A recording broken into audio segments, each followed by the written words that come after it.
Lux your way with the Lux Cravings boxes from Taco Bell.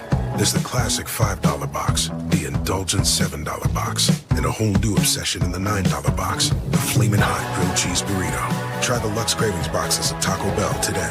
The biggest contest we've ever seen. Seriously, what's the guarantee?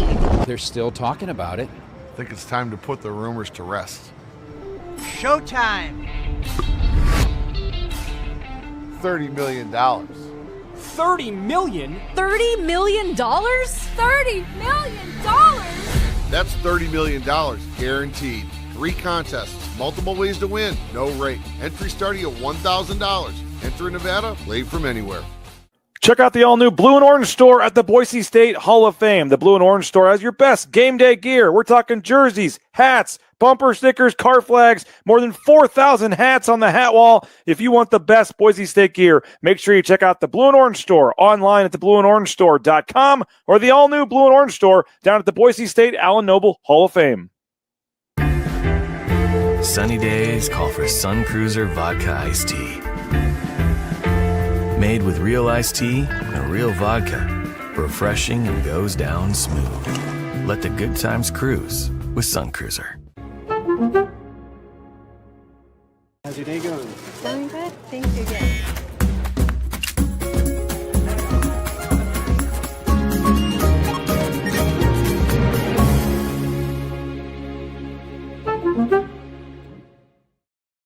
When I want Boise State to win, I trust Coach Rice to lead the Broncos to victory. And when I want the best painting and garage floor coating, I trust rowpaint.com to get that job done right. Hey Bronco Nation, this is Shannon Keegren with Boise State Softball. Summer in Idaho is the best time of year. Rodeos, camping trips, and the hikes that end in views you'll never forget. At Lithia Ford of Boise, we're here to get you there. With a team known for incredible customer service, the best new and pre-owned inventory, and a commitment to making your experience easy, friendly, and fast. But here's the best part. Every purchase here helps support Boise State athletics through their NIL partnerships and athletic sponsorships. See you soon at Lithia Ford of Boise, where Ford begins in Idaho.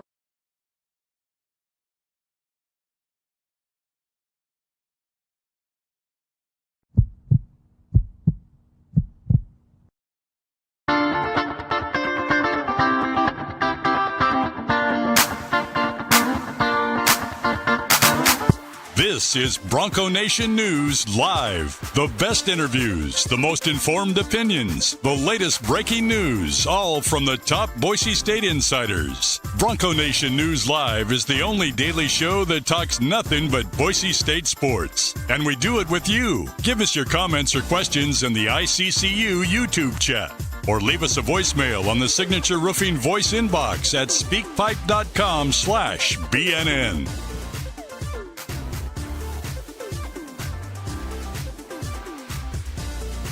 BNN broadcasts come from the Sun Cruiser Studios. Sunny days call for Sun Cruiser Vodka Iced Tea. Made with real iced tea and real vodka. It's refreshingly smooth and easy to drink. Crack open a Sun Cruiser and let the good times cruise.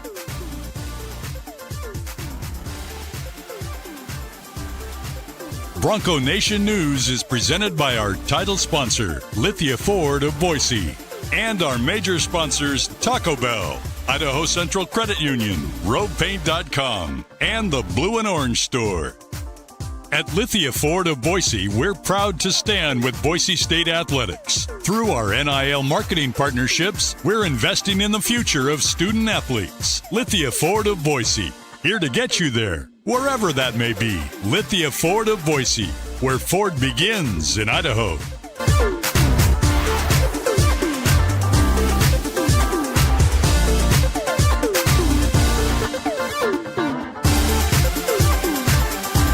Broadcasting from the Sun Cruiser Studios, here's BJ Rains with another edition of Bronco Nation News Live.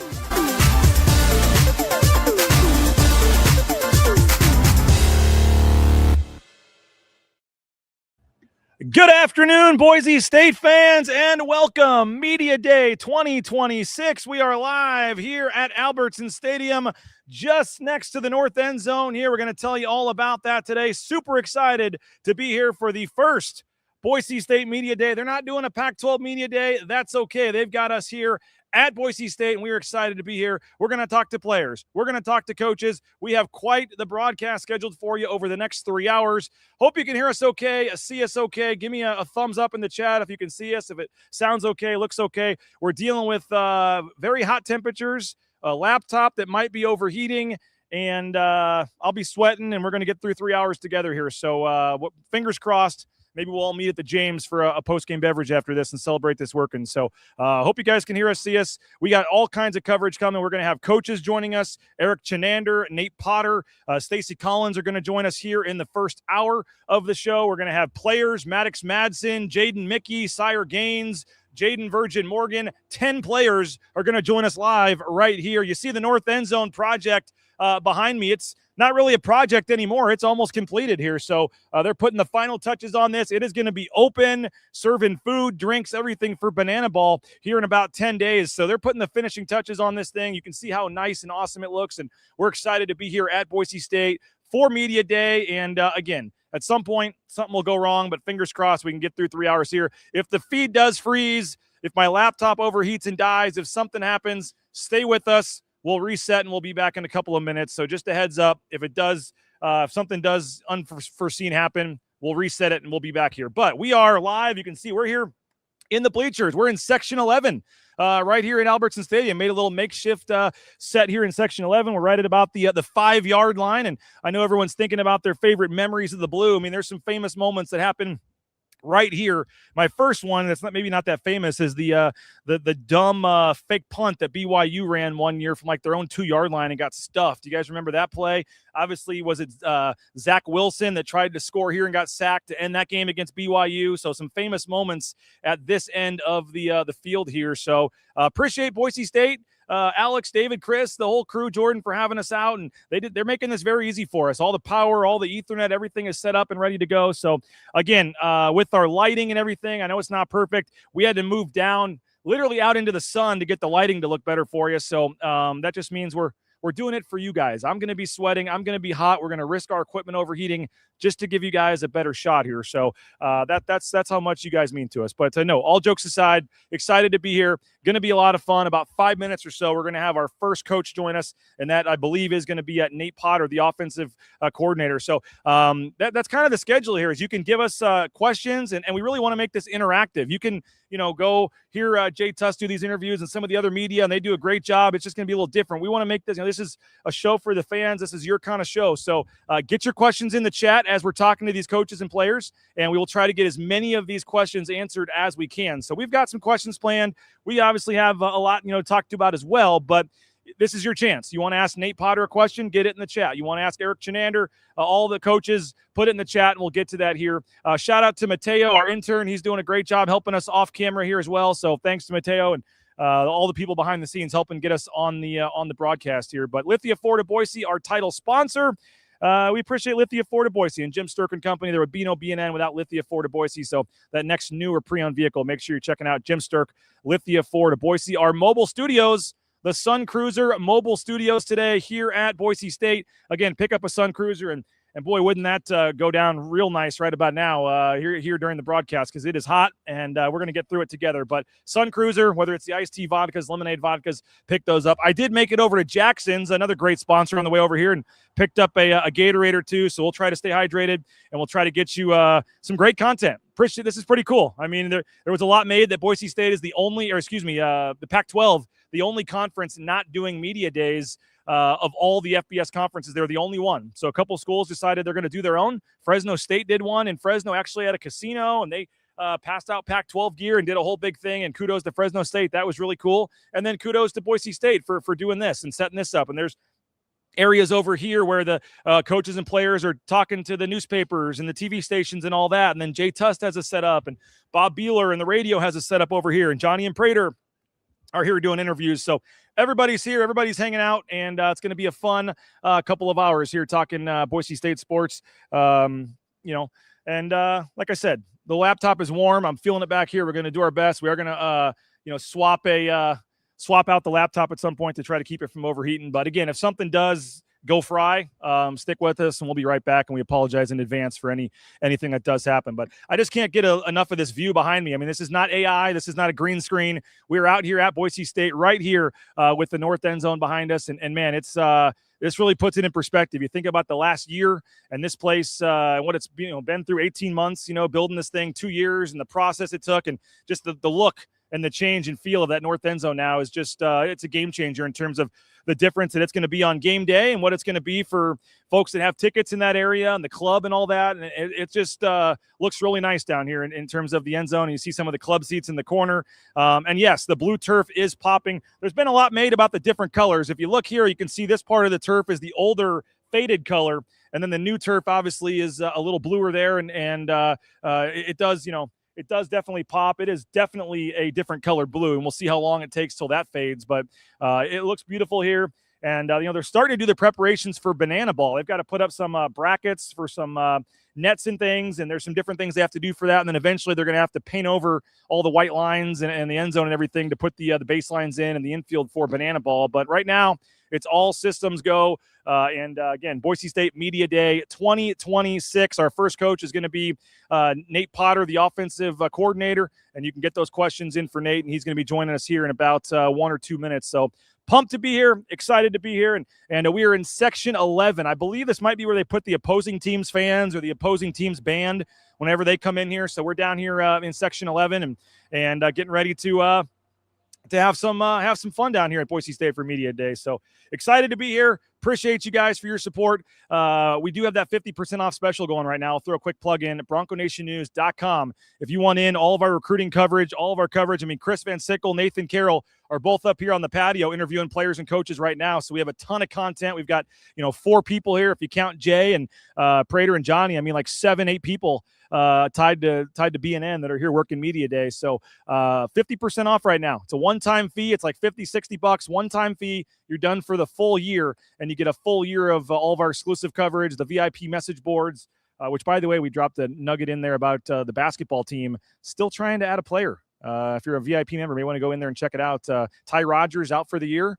Basketball team maybe still having guys in on visits trying to go find what a big-time scorer that's maybe still available somehow out there. So some news there in the VIP message boards on the basketball side.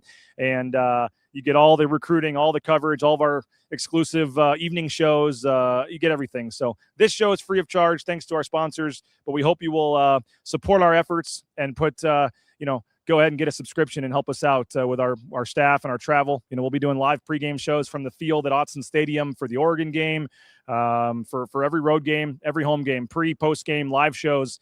And if you're willing to help support our efforts here, we would love that. BroncoNationNews.com. And 50% off right now if you do the annual rate. And then when it renews at full price, you obviously get the Paramount Plus subscription included in that. So that's a nice big time reason to want to do that as well. So, all right, enough talk about me. We're excited to talk to our first guest coming up in here momentarily. Let's take a 30-second break and thank our friends over at Circa. And we'll be back in 30 seconds with Boise State offensive coordinator Nate Potter. The biggest contest we've ever seen. Seriously, what's the guarantee? They're still talking about it. I think it's time to put the rumors to rest. Showtime! $30 million. $30 million? $30 million? $30 million? That's $30 million guaranteed. 3 contests, multiple ways to win, no rate. Entry starting at $1,000. Enter in Nevada, play from anywhere. All right, as promised, we're back live here on Bronco Nation News. The Hall of Famer, the Boise State Hall of Famer, Nate Potter. Always appreciate your time getting to catch up with you. I mean, we're getting you early in the day here. You must not have got the memo either that it's outside today. We're in the long sleeve shirt, but appreciate your time. How we doing? I'm doing great. How are you? I'm doing good. Always good in July to talk football. No doubt. I wish it was about 15 degrees cooler, or that I had a better webcam that we could be in the shade and it would still be able to be seen. We're out here, but we got a beautiful view behind us and hopefully a lot of action for you guys down here finishing in this end zone here. But how's the summer? Did you get, I know you guys don't get much time off. Were you able to do anything with the fam or? Yeah, no, we were able to get out of town and get in the water a little bit, do some fishing. It was a lot of quality family time with my little guys. I got 3 little boys. So it was good to just be outside, be able to go play and be active with them. Well, I know this is kind of that weird kind of calm before the storm where you're trying to soak in that time, but also know that it's go time here. What is the feeling here about 2 weeks or so from the start of fall camp? I think everybody's excited. I mean, there's a lot of anticipation, a lot of excitement going into it. We're kind of finishing our process, our prep right now, and that's a huge part of it. But I think the players have done a phenomenal job this summer with how they've changed their bodies in the weight room with Coach Hilgart, but also how they've gotten better in a football sense. And they continue to work tirelessly each day to be ready for fall camp. So I'm excited to see that work pay off once we start. So last year, I know the press release was worded a little differently, but they kind of snuck in at one point in the spring that Justin was going to be taking over, as tight ends coach. Yep. And I maybe didn't read into it because there's so many coaches now and assistant position coaches and all this. And I think at first it was like, okay, he's going to be helping you out. And then you get out to spring practice and no, he's running the tight ends. And then you're like, no, he's the official tight ends coach. For you, I know you love obviously having your own position. You love doing that, and I'm sure, and you're obviously still involved with that group and every group. Yeah. But what did that allow you to do in spring? How different is that for you now to not have to just focus on tight ends and to be able to really be the true overseer of the offense and the coordinator? How'd that go in spring, and how do you see that going moving forward here? Yeah, no, I absolutely loved it. I know my situation was unique going into it because my background's O-line, tight ends. Most coordinators have that quarterback background. So this allows me to be with the quarterbacks every day, be in the position room with them, have that constant communication, and still have an impact in each and every position group. And that's what I love most about it is I can be with the receivers during their individual. I can be with the tight ends. I can be involved in every aspect. And it's helped me grow as a coach, as a coordinator, and I'm loving it so far. Just year two, I know there's a lot made of it, but year one, last year, and you learned a lot, and some went good, some went bad. We grilled you for the 22 straight runs in the San Diego State game and all that. Obviously you're moving on, but how much better, how much different just fall camp and as you start to advance game plan and everything else, just what is the difference for you year two to year one as an OC?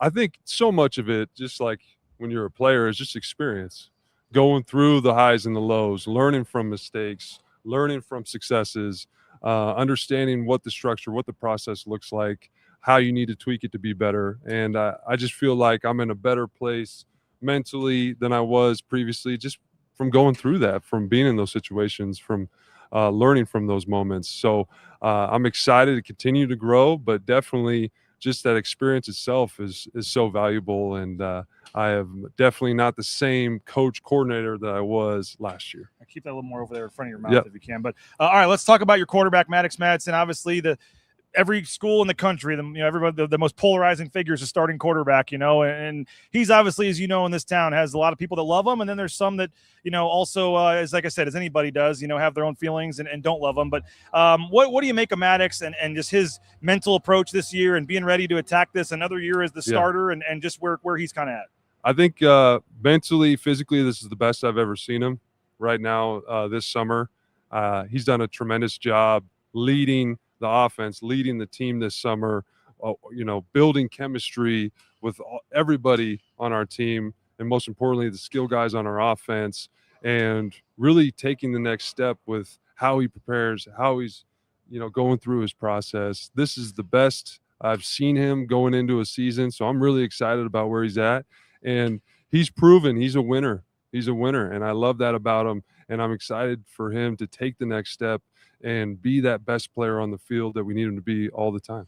We're doing this series, kind of some big, important kind of questions, storylines going into fall camp. And yesterday we were talking about the running back room and how the carries are going to get divided up. I mean, you got obviously 1A and 1B, but you brought in a couple of guys behind those guys. Me being a Kansas alum, I'm looking forward to Harry Stewart this year. But just how do you envision, and I'm not, maybe you'll tell us who's getting the first carry of the season, but I mean, how do you envision that going and to have Dylan and Sire both back in this day and age where one of those guys could have said, A, I'm getting paid, or B, I want 90% of the carries and gone somewhere else. So those guys to be willing to buy in and be willing to sacrifice some of their own carries and things for the team. What does that say about those two? And then how do you see the other guys you brought in mixing in as well? Yeah, I mean, I can't say enough great things about Dylan and Cy. They're both team guys first, phenomenal people and players. The running back position is such a physical position that one guy can't do it all. And I think it's important that you have that balance within that room. You got guys that can impact the game different ways. I think we're very fortunate where we're at right now, where we've added some very unique and special pieces to that room. We got some guys that I think are very, very talented that are going to help our team. So right now, my job is to figure out how do we get the best guys on the field, how do we play to their strengths, and then how do we keep those guys healthy and having an impact. And we were close last year. Dylan over 1,000 yards, Cy was close, so it can be done. We're going to continue to get better at it, but when we have talented running backs like that, you just got to find as many ways as possible to get them involved. Another big storyline, again, Nate Potter, our guest offensive coordinator here at Boise State on Bronco Nation News, is the wide receiver position. You obviously lost some guys. You got some newcomers you brought in. Obviously, Rashawn Jones getting a lot of the hype. You brought in some JUCO guys, or just some different transfers. Yeah. Akeem Wright, Darren Morris, some other guys. You get Ben Ford back from injury. That was obviously a big question mark. And I thought in spring, I said after spring I wasn't quite as concerned as I was before spring, because I thought some of those guys showed that they're ready to step up. Yeah. But what is your confidence level in the wide receiver room? Yeah. And it's going to be some new faces this year. Yeah, I think it's the most depth we've had since I've been back here. And it's a hungry room, it's a competitive room, and there's a lot of guys that want to go out and prove themselves and make plays. And it's also a selfless room. There's a lot of guys that have played football a lot in their careers so far in that room, and they're willing to do whatever it takes. And so I'm very excited to see how they continue to get better. Coach Whitted has done a great job with those guys. They've all taken the next step, but I think it's the most competitive and hungriest room we got, and the depth is phenomenal. So it's going to be fun to watch them this fall camp. Okay, we mentioned tight ends earlier. Let's go there. Yeah. Obviously, you lose Matt Lauder, but Matt Wagner ready to kind of take that next step. And where Matt Wagner, and where can Matt Wagner take his game to the next step? And then who is the next wave behind him? Because I know there's some young guys you are excited about. Yeah, I think Wags has done such a good job since the winter being a leader, not just within that room, but within the offense, within the team. He's transformed his body. It's the best he's ever looked right now, and he had a phenomenal spring. He's very talented. He can do whatever we ask him to do within our offense. And I think for him, it's just going to be making those plays in the moment and being the number one guy. He's got to, that's part of the role. You just got to make the plays when they come to you, and he will, and I'm confident in him. And behind him, there's a lot of young guys that are extremely talented. They just need to keep kind of tweaking, keep refining, keep building. Tight end is such a developmental position. It takes some time, but they all have the physical tools to do it. And I'm excited about where that room's at. And I think Wags is going to have a phenomenal season. All right, let's go offensive line then. And obviously, you lose a left tackle, you lose a center, some key spots, and you bring in, Tyler Etheridge. Looks like the guy that could be the leader. I know you're not. I mean, maybe you'll name him the starter now. I don't know, but he looks like the guy from spring that looks like has the best chance. We saw what Stewart did at center as well. Mm-hmm. Well, how do you look at the line and obviously some veteran, NFL talent that you're having to replace here? I think the line is a good blend of some experience and then some new, some raw, some unproven, but I think they've all gotten so much better with their fundamentals, their technique, their mentality through the winter, spring, and now the summer. I'm really excited about Tyler Etheridge. I think it's been a long time since we've had somebody with his physical skill set at the tackle position, what he can do, some of the things he can do, I haven't seen in a long time. So very, very excited about him. And then Stu, he played a little bit, but that center position is so important for us in our offense, and we got a rich tradition of really good centers here. And I think he's embodied that. I think he's bought into that, and he has a strong voice on this team, and he plays the right way. So I'm excited about that group. All right, couple minutes left with Nate Potter, offensive coordinator. We got a couple fan questions on YouTube, Coach. Yeah. Can we take those? Absolutely. Let's see. Wants to know who's a player. Alien Space 3960 wants to know who's a player that you're high on that the fans should know about that's maybe flying under the radar. Is there a guy or two on offense that we're going to be talking about in fall camp that no one's talking about right now? Then you didn't already bring up like Akeem Wright, receiver. He's explosive. Obviously, we know about Rashawn Jones. Jewels Goff, who's a transfer running back. He was dinged up in the spring. He'll be healthy. I'm excited to see what he does. But those are some names you're probably going to be hearing a lot from. Harry Stewart is another running back you already brought up. Yep. But excited about where he's at. And then, Tyler Etheridge. I mean, if you can if you can put O lineman in that category, Yeah. he will. I think he can have that type of impact. Okay, CSU Pueblo coming Yeah. over as a Yep. D2 guy. BSU fan 86. I understand not putting a guy who doesn't have experience out there against the Ducks. However, throughout the season, will there be any true quarterback competition?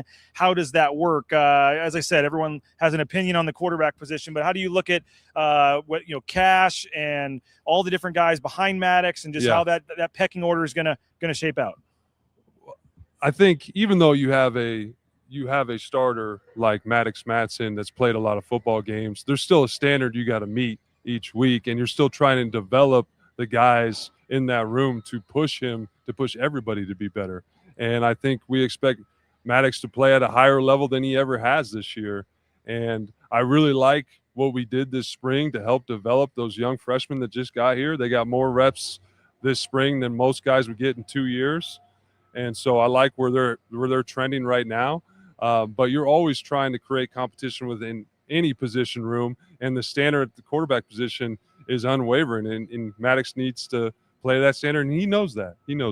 Now, the offense last year, 5 games of at least 500 yards. That was the most since 2018. Yeah. You had 4 games with 250 passing yards and 250 rushing yards, which was tied for the second most in the country. Overall, I mean, do you like the balance he had? And with the running backs, obviously you're going to lean run, but I mean, is it going to look pretty similar this year to what it looked like last year? Or I think the main thing we got to fix is our consistency. Like you just brought it up. We had games where we played to our standard, we played well, and then we had games where we beat ourselves. We had a lot of negatives and we couldn't respond. So we just got to be consistent. We're always trying to tweak and evolve what we do, but the DNA of who we are is still going to start with our big guys up front and being able to run the football, because our goal is to win championships. And you gotta be able to run the football to do that. And we've already brought up a lot of good running backs that can help this team.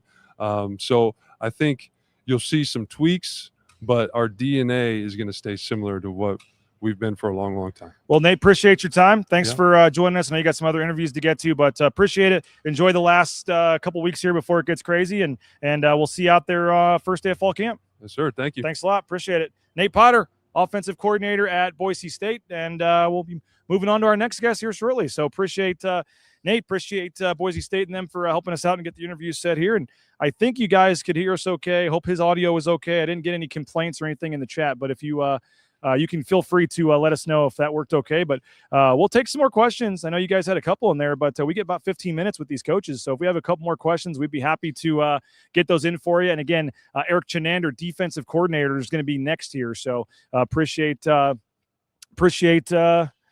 Boise State for having us, and this is a pretty cool deal here for all the interviews and things. And we're 1 down, and I think 13 to go. So we're cooking now.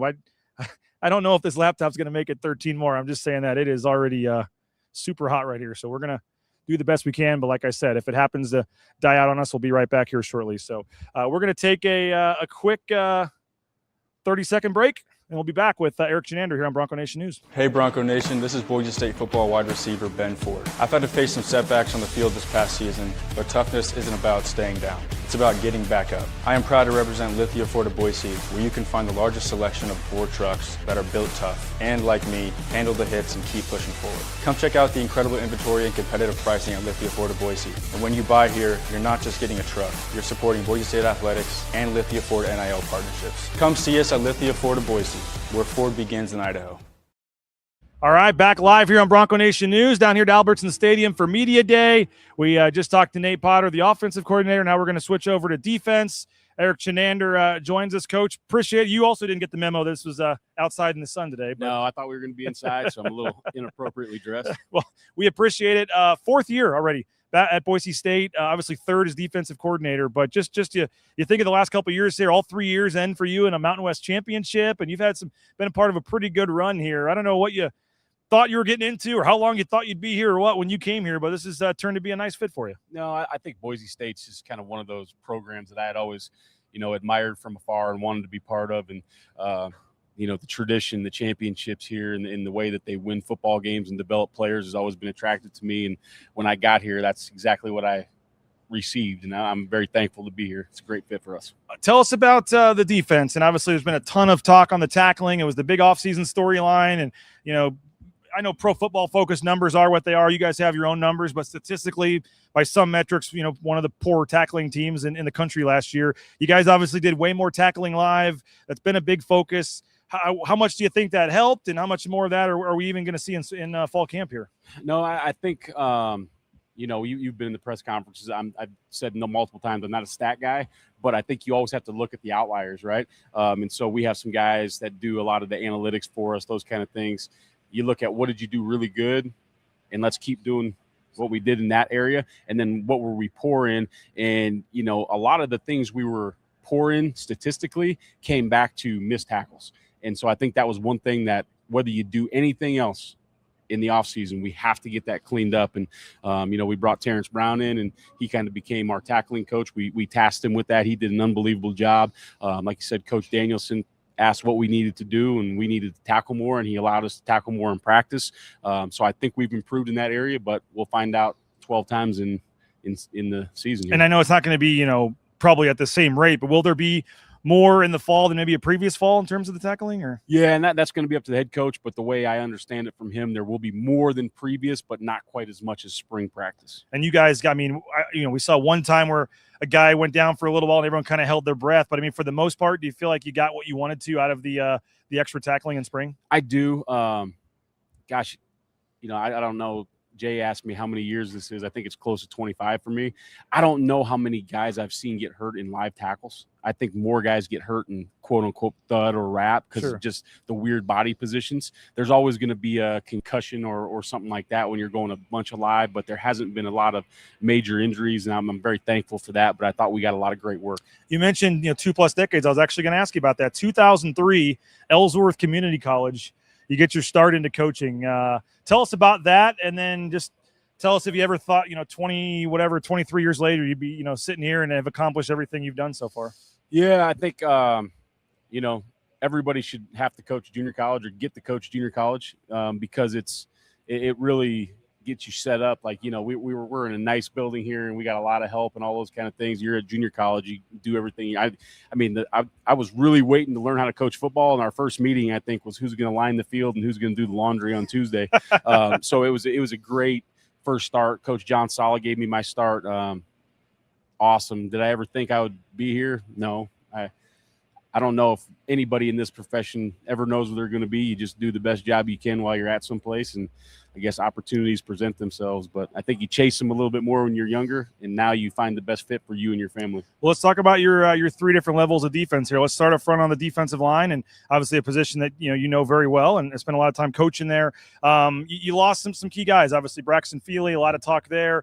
You look at the edge position, putting it all together. You obviously brought in some guys that you hope can make immediate impacts, out of the portal and junior college and stuff to step in or non-D1 in some cases. What do you think of the D-line, and are you going to have the depth that you want to there? And I guess I'm factoring the edge position kind of all together here. Yeah, I think overall defensively we're going to have much better depth, I think, than we've had. Not necessarily better players at the top, but we'll have better depth, I think, all along the defense. Up front, obviously David Latu will be back.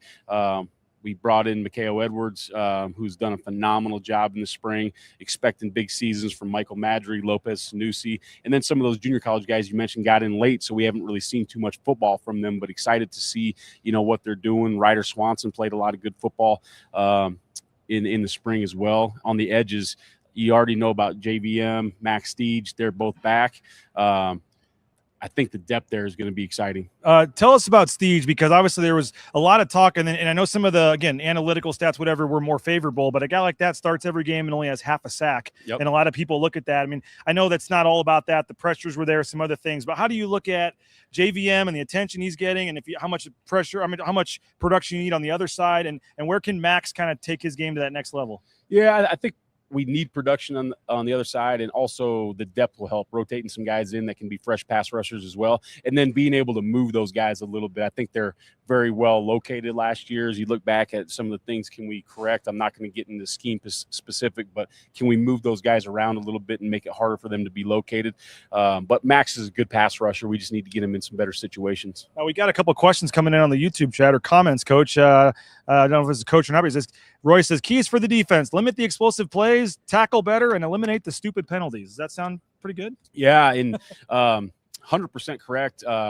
one of the things that we were not good at all was giving up explosive plays.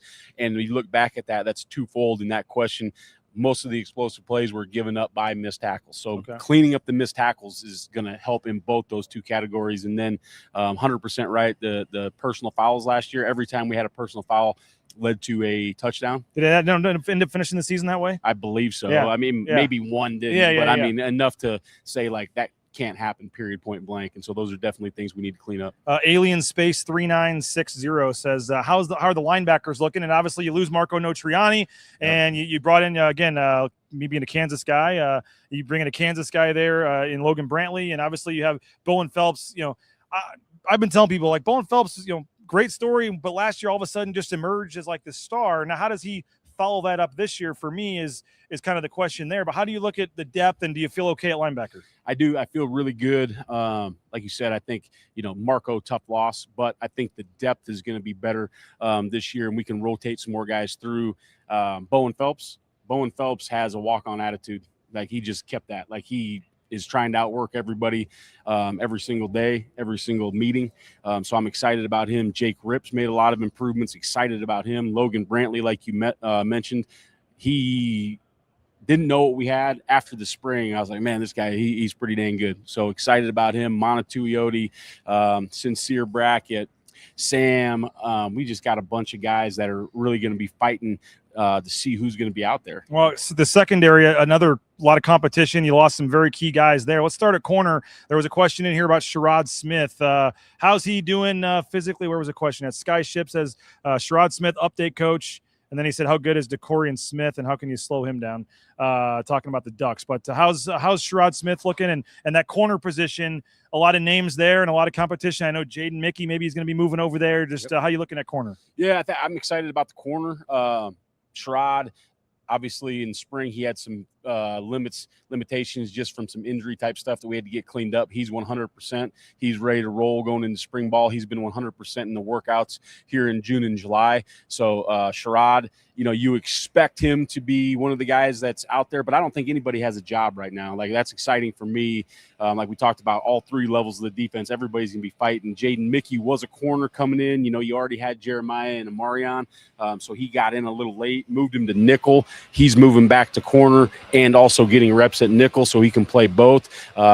Rico Washington's played both, throughout the spring. There's a ton of guys, Demetrius Freeney, Trayvon Tolmeyer. We got a bunch of guys at corner that are going to compete for that job. And then obviously, Derek Ganter Jr. last year got his feet wet, did some things, and it looks like he's got bigger, and looks like he's just another year. You mentioned going from a FCS school to an FBS school, and what that entails with the nutrition and the weight room and everything else. And where's he at? And he for me is a guy that I just think could have a monster year this year. And how's that safety spot looking? Yeah, to me, and once again, I don't want to put a lot of pressure on these guys, but Derek Ganter is a different player to me than he was last year. He did a good job for us, in that backup role, got his feet wet, got to be a starter towards the end of the year when Zion went down. He looks like a different guy. He looks like he's the guy that's was always supposed to be there. It probably took him a little bit as development as it should, but his body looks better. He's communicating better. He's moving around better. Really excited about Derek Ganter. The sacks, I know we talked a lot about last year, 55 sacks, you lead the nation, and then that number's literally like cut in half. I mean, it's almost hard to believe. Was that just the different types of offenses that you played? Was it not having as good of players? Did you change the scheme up? How do you go from 55 to, I think, 27? Yeah, I think. And where do you want that number to be this year? I mean, since the beginning of football, and you guys will probably fact check me here, but I think anytime you've had 30 turnovers and 30 sacks, like, you've won 10 plus games. So, like, those are always the numbers you want to shoot for. Now, is it 55 would be way better? 55 would be way better than 30, but I think you want to be 30 plus in both categories. Some of it's scheme, some of it's the offensive scheme, some of it's we got to get a better pass rush going. Some of it's missing some sacks. We missed a bunch on some mobile quarterbacks. So probably getting some defense in for some, to not just pressure these guys and let them jump out of the pocket. So it's a culmination of a lot of things. All right, couple minutes left. We'll try to fire through a couple more questions here. In Zapeta 11 says, what offensive type usually tells you how often to blitz? And is it ad-libbed more during the game, or is it planned weeks before? Love the blitz packages, coach. Keep it up.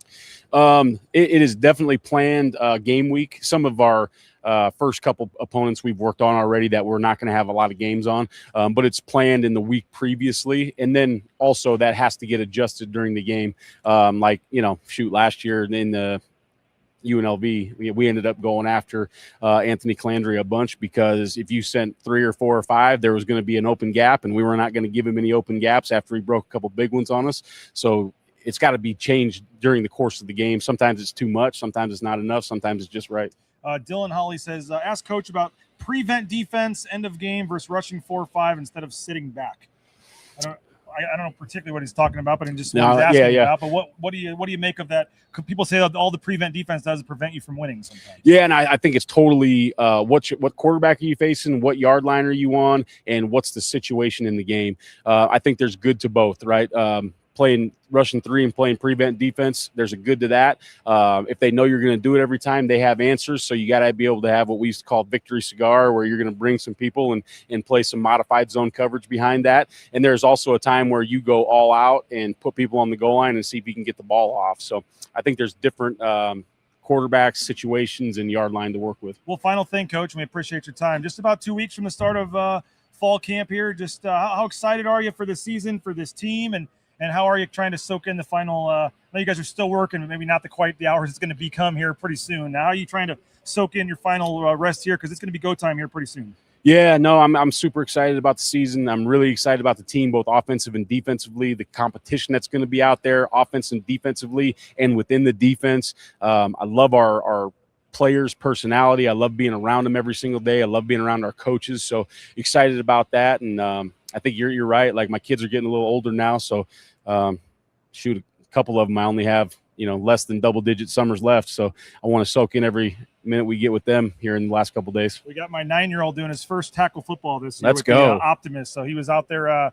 Maybe we'll get I should have played the video. We could have got the form tackling. I don't know what the drill is here that he's doing, but not getting. You try. Yeah. I don't know what that's supposed to do, but that's awesome. Football, gotta love it. So appreciate it, Coach. We'll see you out on the practice field in 2 weeks. All right, thanks for having us on. There he is, Eric Chenander. I'll take the mic and stick your hand there. Appreciate it, Coach. Eric Chenander, appreciate him for coming on. Defensive coordinator, Boise State, entering year number 4 as at Boise State, year number 3 as the defensive coordinator. And not bad. 3 Mountain West titles in 3 years for Eric Chenander, and appreciate him for coming out as we roll along here, our live coverage in the Sun Cruiser studios. I could use a Sun Cruiser right now, but you could pick one up at your local gas station or grocery store. Sun Cruiser, whether it's the iced tea vodkas, lemonade vodkas, you will not be disappointed. Perfect kind of drinking beverage for a nice afternoon like it is right now. The sun is out, but it's cloudy. It's smoky, all kinds of stuff going on. But we're pushing through. We're 2 interviews down, and we appreciate you guys for choosing to watch here on Bronco Nation News. So hopefully you're enjoying the coverage, and you're going to have Stacy Collins coming up next, the special teams linebackers coach. You got a question for Stacy Collins? Get that in the chat, and we'll get that here momentarily on Bronco Nation News. Stacy Collins, again, special teams linebackers. If you got a question for Coach, get it in the chat, and we'll get to it here momentarily. While we're waiting for Coach, I want to thank a couple great sponsors. Idaho Central Credit Union, ICCU.com. Idaho Central Credit Union. There's a branch pretty much on every corner, but the easiest is that mobile e-branch, online banking, right there in your smartphone. Idaho Central Credit Union. You can check them out online at ICCU.com. I mentioned stopping at Jackson's to get this Gatorade before here, but Extra Mile by Jackson's and Jackson's. You can buy 2 Coca-Cola products, and you can save up to $32 at Roaring Springs. Again, from Jackson's and Extra Mile. Don't lean too far back here, Coach. I taped it, but we should be good. But again, Jackson's and Roaring Springs. Wouldn't that be fun to get out to Roaring Springs today with the weather here? And we appreciate Jackson's for their support of Bronco Nation News. And I want to thank the Blue and Orange Store, the official licensed merchandise at Boise State Athletics, the Blue and Orange Store. Check them out online, theblueandorangestore.com. They're going to have some new kiosks set up in the Hall of Fame or the North End Zone here, all kinds of great stuff. So if you're looking for that officially licensed Boise State gear, make sure you check out the Blue and Orange Store. All right, Stacy Collins, we appreciate you for joining us. Looking forward to this one. Linebackers, special teams, your third year back after the brief 2-year stint over there at Penn State. But we're 2 weeks, man. 2 weeks away. You've been doing this a long time. Do you still get that that feeling as fall camp's approaching? What's the feeling like right now as you get set to go for another year? Yeah, I think you certainly do. If you don't, you're probably, in the wrong business. But we're getting ready to roll, man. Our kids, the summers have changed so much from when you started to where you're at right now. Our kids have done an unbelievable job in the summer. You try to take those things day to day. We got the ability to work with them more, which has been great. So you get a chance to spend more time around them and work some fundamental stuff and get a chance to get some more special teams work in, and then spend a good chunk with the backers also. And there was a time, not too long ago, when you would say bye to your guys after spring ball, and you could see him around, but you couldn't see him do anything to like the first day of fall camp, right? No, 100%. So, they were out there with the strength staff working. You couldn't even be out there during that time. So it's really changed to a lot closer to an NFL model, OTA model, for lack of a better term. And I think that's healthy for everybody. And the ball, and you used to not be able to have a ball. They could do their own things, but like now you can actually have almost walk-through practices, right? Or, I mean, it's changed a lot in what you can do. Yeah, it's certainly changed a lot, and just like college football has. So it's been great. It's been a great to get a chance around our kids. I think they've done an unbelievable job this summer. All right, Coach, let's go back to 1999, Western Oregon. Oh, boy. You start your coaching career. You played there, right? And then you start your coaching career there. Just tell us about the early days as a coach for you and trying to get your footing and just trying to survive and make this something that could last into the profession it has. Yeah, I think when you first get into coaching, especially, I think it's always unique when you GA at a place that you coach. You think you're going to come in there and you're going to be the coordinator in 2 years, and pretty soon you're putting a desk together and making breakfast for the players. So it was awesome though. It was a great experience. I worked for Blaine Bennett, who was a mentor for me, and another mentor at that time that probably gave me the best advice I had in my career. He said, "Hey, you're a Division II football player. You better find a niche, man. And you're not no line guy. So get into special teams." So I got into special teams early, was coaching linebackers at that time. And then the other advice he said, you better recruit, because if you can recruit, you can keep a job. So that was early on. I was fortunate during that time to GA, work with a bunch. And then I got a chance to go coach in Europe too, which was good for me both on and off the field. Yeah, and Austria, correct? Yeah. Vienna, Austria, the defensive coordinator, and then the interim head coach over there. How do you go from just coaching at Western Oregon to getting a call to go coach overseas, and what was that like? Yeah, it was pretty unique. There's a guy named Tom Smythe, and Tom was a great coach, great mentor. He was totally different than anybody I'd worked for, which was good for me. We went down and learned a 3-3 defense from at that time. Rocky Long was the head coach at New Mexico. Bronco Mendenhall was the DC. So at a young age, you're able to get some things done and learn from different people, which was great. All right, so then you go South Dakota School of Mines, Western Washington. You make this path. I think I counted 11 different places, but 14 times you've had to move. A couple times you've come back to places. 14 new jobs. I know you got some daughters. You got an amazing wife, I guess. What's it like? And how happy are you? And how long do you hope this is one that you can stay at for a while? Well, that's why I came to Boise State. This is an unbelievable place. We work for the best head coach in America, and Spencer Danielson. And so that's been great. Like you make a lot of moves, especially early on. You're trying to climb the ladder. When you're a small college guy, you got to fight your way even a little bit harder. So, but those lessons learned, and once you learn real quick, man, it doesn't matter where you're at. Once you cross the white line, football's football. Now the resources and some recruiting stuff sometimes different, but Boise's an unbelievable place, and fired up to be here. Stacey Collins, our guest, special teams coach and linebackers coach. Let's go linebackers first. I know I'm fired up about Logan Brantley being a Kansas guy coming in. He looked good in the spring. I know you obviously lost Marco Notriani, but you bring in some guys, and obviously Bowen Phelps seems like he's ready to, I think, 66 tackles last year to just emerge. How do you feel there? And I know there's Sincere Brackett and some younger guys, but how do you feel about the depth that you have at linebacker? Yeah, I feel a lot better about the depth. I mean, we finished the season last year with 5 linebackers in the room, so we were pretty thin. We've got a deeper group. We got a group that's going to have competition. I'm fired about the guys that have been here that are getting better and better. I like the guys that we brought in here. They've had a really good summer, so we're in a much better place. Skyship, we got some comments down here on YouTube, Coach, if that's okay. He says Coach Collins helped George Halani get on special teams for Seattle, if I remember right. He said now they just put somebody on PUP this morning, so Halani in line to be running back 1 as of now in September. Special teams can open doors, folks. 100%. That's the message we have with our players all the time. And I think, in the climate of college football, it's almost like an NFL roster right now. So those guys need to understand the George Halani story, that the better you play on special teams, that's good for us. It's also good for you. Okay, speaking of special teams, punt returner, there's a question on here. Jason Picker, the best punt returners are not just elusive, but also fearless. Who has that Chris Carr, Tim Gilligan, some guys here in the past attitude that's going to help flip the field this year? Yeah, some guys I think have done a really good job this summer. Cam Bates has really emerged in that role. We brought Jeremiah Lane out here for that role, to compete in that role. Jaden Mickey's a guy that's got consistent, played a lot of football, and Q Brown's got the explosiveness. T. Fave, those guys we're working. We're going to whittle this thing down pretty quick because the guys that don't play punt returner, we need to use in other areas of special teams. And I know you're ready for this new season to start, so we can stop asking about last season. But some of the areas, the explosiveness in the return game, we've talked about that for a couple years, and it still doesn't seem like that's quite to where you want it to be in terms of getting punt return yardage and kick return yardage. And I know a lot of it sometimes is field position and where they're kicking the ball, and it's not always just, hey, you need to take this and go. But how do you hope to improve the amount of explosive plays you can get and try to get some touchdowns and bigger returns to flip that field position? Yeah, there's no question we got to create more explosive plays in the return game. We've looked at some schematic changes that we'll make, and then on top of that, I think making sure that we're given the ability to get both returns started fast. We got guys that got speed, and if we can get those returns started fast, that's going to give you a chance to create more explosive plays. And how is that? I mean, what's that dilemma like, where sometimes you want to try to make a play, but sometimes it's just not the right time? And I know every fan wants everybody to return every punt and return every kick, but sometimes that's not the best play. Well, sometimes the best punt return is the one you just catch, right? The ones that hit the ground and roll 15 to 17 yards when you look at the big picture can be just as much a problem. But we got to create more explosives. We got to be able to get the ball in our playmakers' hands, get them going vertical and finding space. And how do you feel on the flip side of that with limiting explosive plays on the other side? How do you feel the kickoff and punt is in terms of doing that? Yeah, we actually, those coverage units, you can say, hey, we did a good job of one. Well, we got to eliminate those one or two, right, off of that. When you do that, that starts a lot with the kicker, right, with the punter. And I like where we're at with that group and some of the guys we brought in also to compete in there. And then putting your best guys out there that can win one-on-ones and covered in space. Question from Benson Hazlitt about blocking punts and kicks. That's been a big thing here for a long time. How do you feel about the progress there? And who are some guys that you guys are looking at and do you feel like you can go get a couple block punts this year? Yeah, we need to. We close. Nobody cares about close.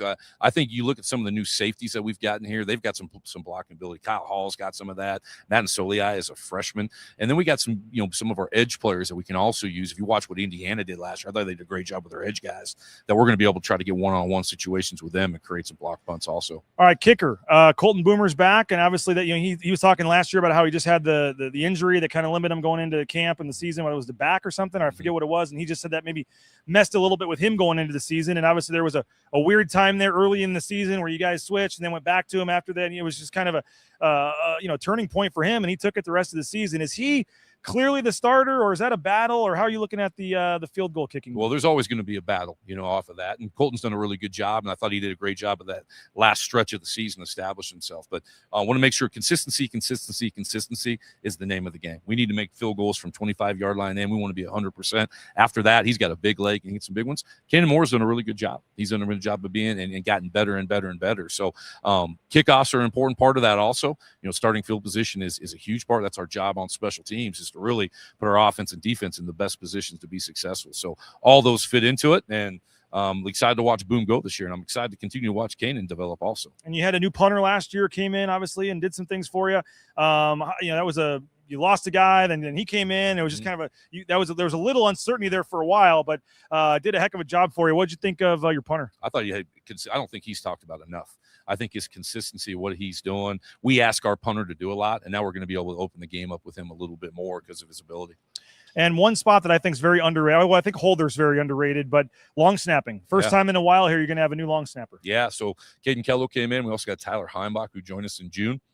And yeah, you had Mason was here. I was recruited Mason. He redshirted, come back. He was still around. So, which is, credit. He was a heck of a football player. And like you said, people don't realize how important that is until something goes sideways. But Caden's had a really good spring through summer, and I'm excited about Tyler's prospect. And who you got at the holder so spot? Oscar Doyle's our holder. But we're also going to have Zeke Martinez hold for us. Okay. And that's one to me, man. That doesn't get talked about enough. I mean, that's a lot of times, it's you never see it, but the one time there's a problem. I mean, there's always a touchdown with 5 seconds left, and everyone's just already thinking overtime, and it's like, no, you got to catch this and hold. I mean, it takes a special kind of person, I guess, because that could very easily go wrong, and it very rarely does. No, it's 100%. And that ball is getting kicked under 1.3 seconds, so you've got to make sure it's down. It's the way the kicker needs it to be, and it's consistent. And if something does go wrong, what's the plan?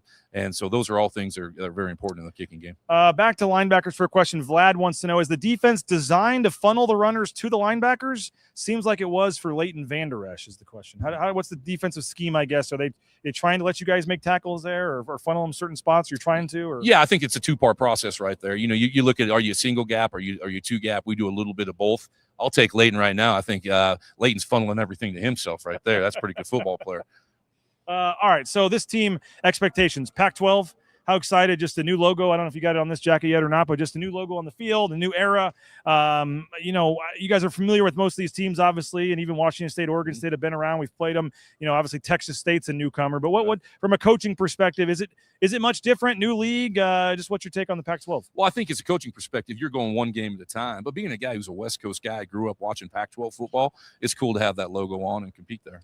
And the north end zone behind us. How cool. I mean, you've been here and seen this thing when they first put the first shovel in the ground to now. I know it's a little bit of an inconvenience at times, having to walk in different doors to get to the field and all this, but to see this thing basically done now and what it looks like and what it's going to be with the players walking through there on game day, what's the excitement levels? You see this place behind us almost done. It's showtime. They did a hell of a job with this thing. You get credit our administration, Jeremiah Dickey, and what this is a legit stadium. It's cool to work in. And what about, we haven't been in the interior yet, but I know there's a lot in there for that's going to help with recruiting and help with other student athletes with meals and things. I mean, how needed was a facility like this? It is needed. I mean, we're competing at a very, very high level, and those things all add up to it, and it gives our players the best opportunity to be able to produce. So final thing, I mean, we're about 2 weeks from fall camp starting here. Kind of started how I finished it, but just what is the excitement level for you? And I'm sure you're trying to soak in that final 2 weeks with your family and stuff, because it's going to get crazy here pretty soon. Yeah, it's that time of year, man. We're excited to be here. Our kids have worked all year long. Coaches have worked all year long. Let's put the ball down. Let's get it going. All right, Coach. We appreciate your time, and I'm sure we'll be ripping you about something here pretty soon, I'm sure. Hey, man, I get it, brother. Hey, appreciate you, BJ. Thanks a lot, Coach. Appreciate it. Man. Yep, Stacy Collins, always appreciate his time. Jumping on Bronco Nation News here. Hour one of our coverage in the books. 3 coaches. Offensive coordinator Nate Potter, defensive coordinator Eric Chenander, and of course, Stacy Collins here. Hour number 1, Bronco Nation News coverage rolling along. We're going to start with some players. How about Roger Carrion? He's going to be first up. Roger Carrion is going to join us here momentarily on Bronco Nation News. We'll thank a couple quick sponsors while Roger gets set here, and that starts with Bauscher Real Estate. Matt Bauscher and Bauscher Real Estate, #1 ranked realtor in the Treasure Valley. Matt Bauscher and Bauscher Real Estate. You can check them out online at BauscherRealEstate.com. Bought and sold our home with Matt and his team. So if you're ready to buy or to sell your home, Matt Bauscher is who you need to check out, and that is again online at BauscherRealEstate.com. Signature Roofing, check them out online, MySignatureRoofing.com. We appreciate Signature Roofing. Don't lean back too far here. This might Signature Roofing online, MySignatureRoofing.com. You can check them out, and again, SpeakPipe.com/BNN if you want to raise the camera up a little bit. Maybe we got a little taller than Coach Collins, but Signature Roofing online at MySignatureRoofing.com. You can check them out. Signature Roofing, again, MySignatureRoofing.com. All right, we are going to the players now. Roger Carrion. Is it Carrion? How are you? Okay, well, yes. I heard Spencer likes to add a little emphasis on it. I was like, have we been saying it wrong all along or not? So I was like, okay, good. You're back, man, and you look healthy and you're ready to go. How you feeling? I'm feeling great, healthy. It's been a great off season. Get that a little closer to your mouth there, if you don't mind. Yeah, feeling healthy, feel great. Body's feeling awesome. It's been a great off season. Just excited for the season. What is it like for you, just the grind of an offensive lineman and just knowing what you're about to be in store for here in 2 weeks? I know you're obviously working out, doing all this, but getting in pads again, it's just all the practices. It's a different kind of effect on your body. How are you trying to soak in these last kind of 2 weeks here? I'm excited going into my 5th year. It's my last season here, right? So there's lots of excitement there. Spring ball, didn't participate in there. Had a couple things going on there. So, I'm just extremely excited to get back in the pads. It's just a different feeling, right? Getting those shoulder pads, getting the helmet on. It's just season's right on the corner, and that's something I'm looking forward to. Football guy, so. Yeah. Oh, yeah.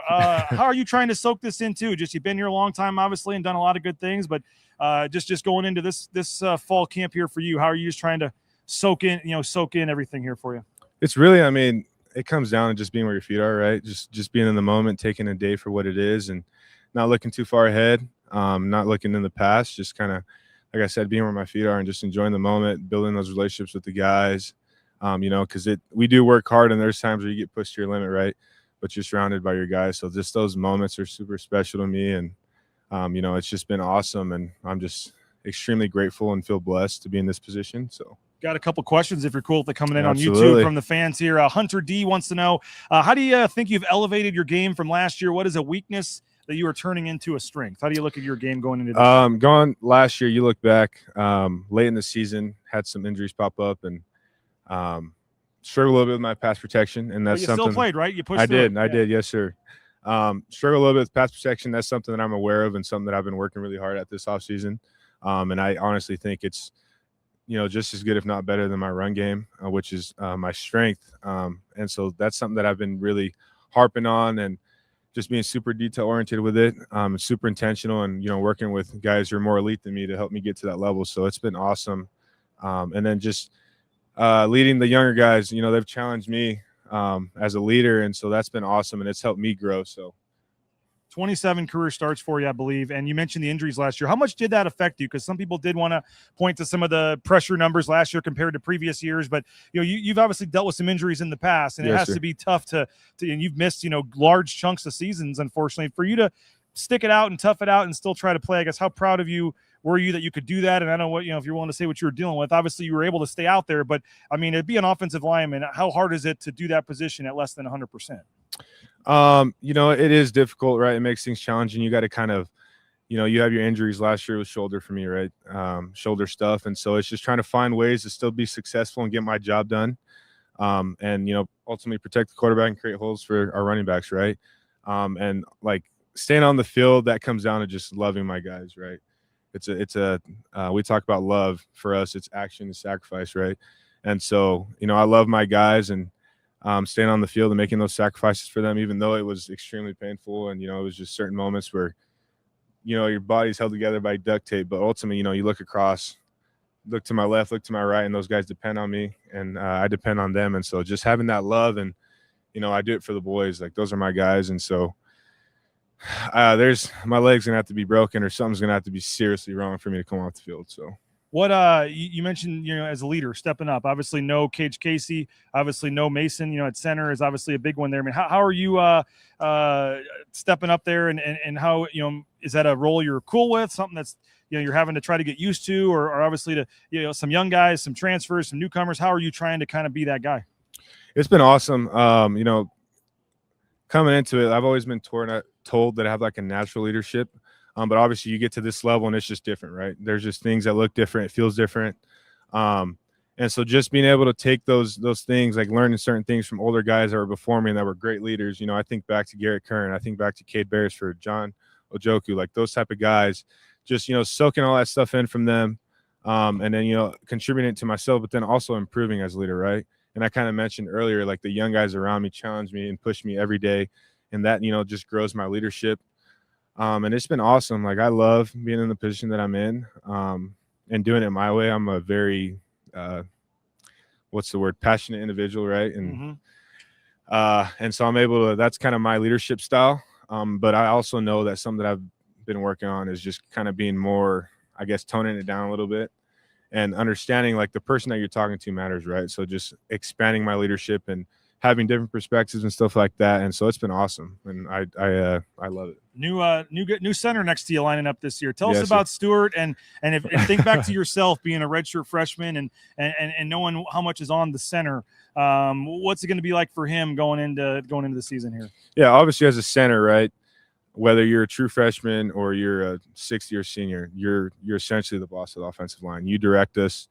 Give us the protections, tell us the front, all that kind of stuff, right? So there's a lot of that falls on the center. And Stu's one of those guys who's lighthearted.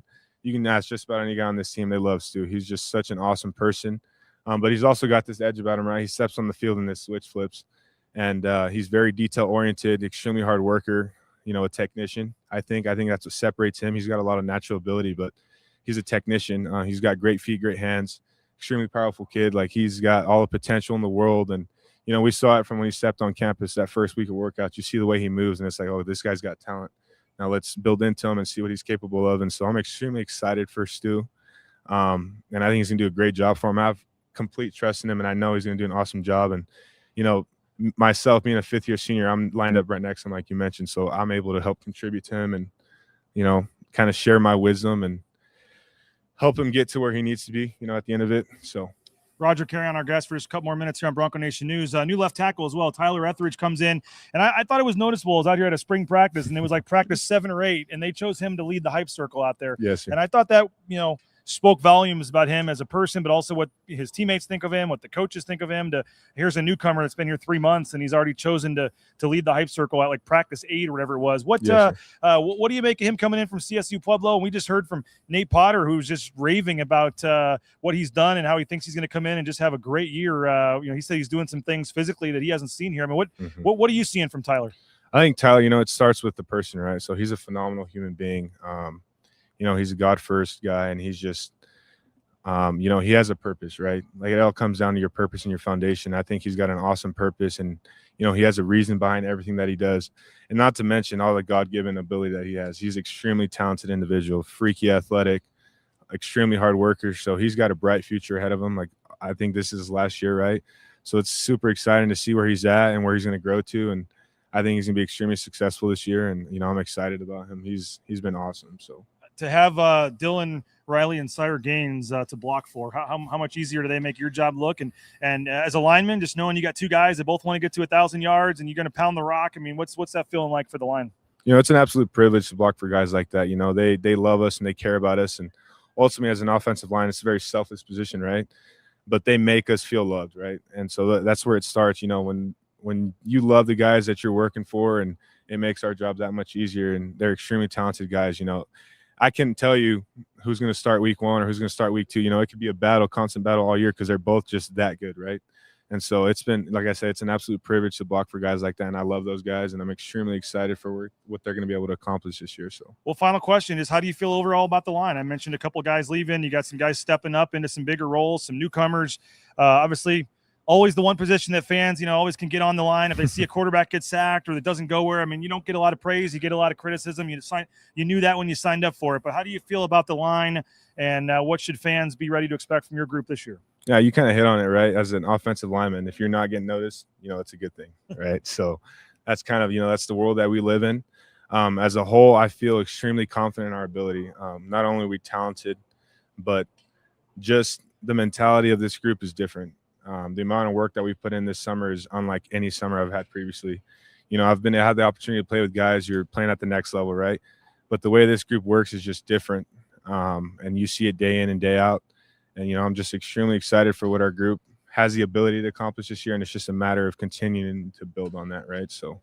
Well, I know you're a Lithia Ford guy as well with Jim Sturk and Company. He's our title sponsor. Yes, so we got a guy. I think you're in one of the commercials, but I mean, Ben's got his own commercial. We got to get you. You filmed some stuff, right? I mean, I did. Yeah, I think I had a little voiceover, so that was pretty cool. I'm all right with that. I think they're saving that for maybe one of the once we get into football season. Here. Yes, but sir. Always appreciate Jim and Lithia Ford, and that's pretty cool that you're with them as well. So Jim Sturk and Jamie Drake are the best out there. They're awesome people. Yep, love them. They're our title sponsors. So we appreciate it. Hey, best of luck finishing up your little break here, and good luck. And we'll see you on the practice field in 2 weeks, man. And have a great year. Yes, sir. Thanks a lot, man. Roger, carry on our guest. We'll be back in 30 seconds. Here's that Ben Ford commercial. Built Ford Tough on Around here, toughness isn't talked about. It's lived. Matt Wagner with the one-handed catch down. Early mornings, late nights. William Bowen with 4. Work that doesn't make the highlight reel. Same mindset, different uniform. This is the blue-collar grit, earned, not given. Tough days don't stop us. They build us. McMillan shoots and scores. For the workers who don't back down, Ford doesn't either. Shannon fires. Lithia Ford of Boise, where Ford begins in Idaho. All right, we're back. We've traded spots. We've added in Nathan Carroll. Nathan, you're going to help out with a couple interviews here as well. Cam Bates going to join us. You're going to handle that, and we're going to kind of make our way and see what is going on here at Media Days. How are things going up there so far? Great. Yeah, rotating through, gotten all the coordinators so far, and then 2 players when you were starting to interview Roger there. Had gotten to chat with Bowen Phelps and Ben Ford. So it's good, man. It's good to be out here again, talking football and having this event here, especially on the blue, with the new blue in the background, which is vibrant, I might add, a much brighter blue. I think it looks really good, but just feels good to start talking football again and being able to feel like, okay, season's almost here, right?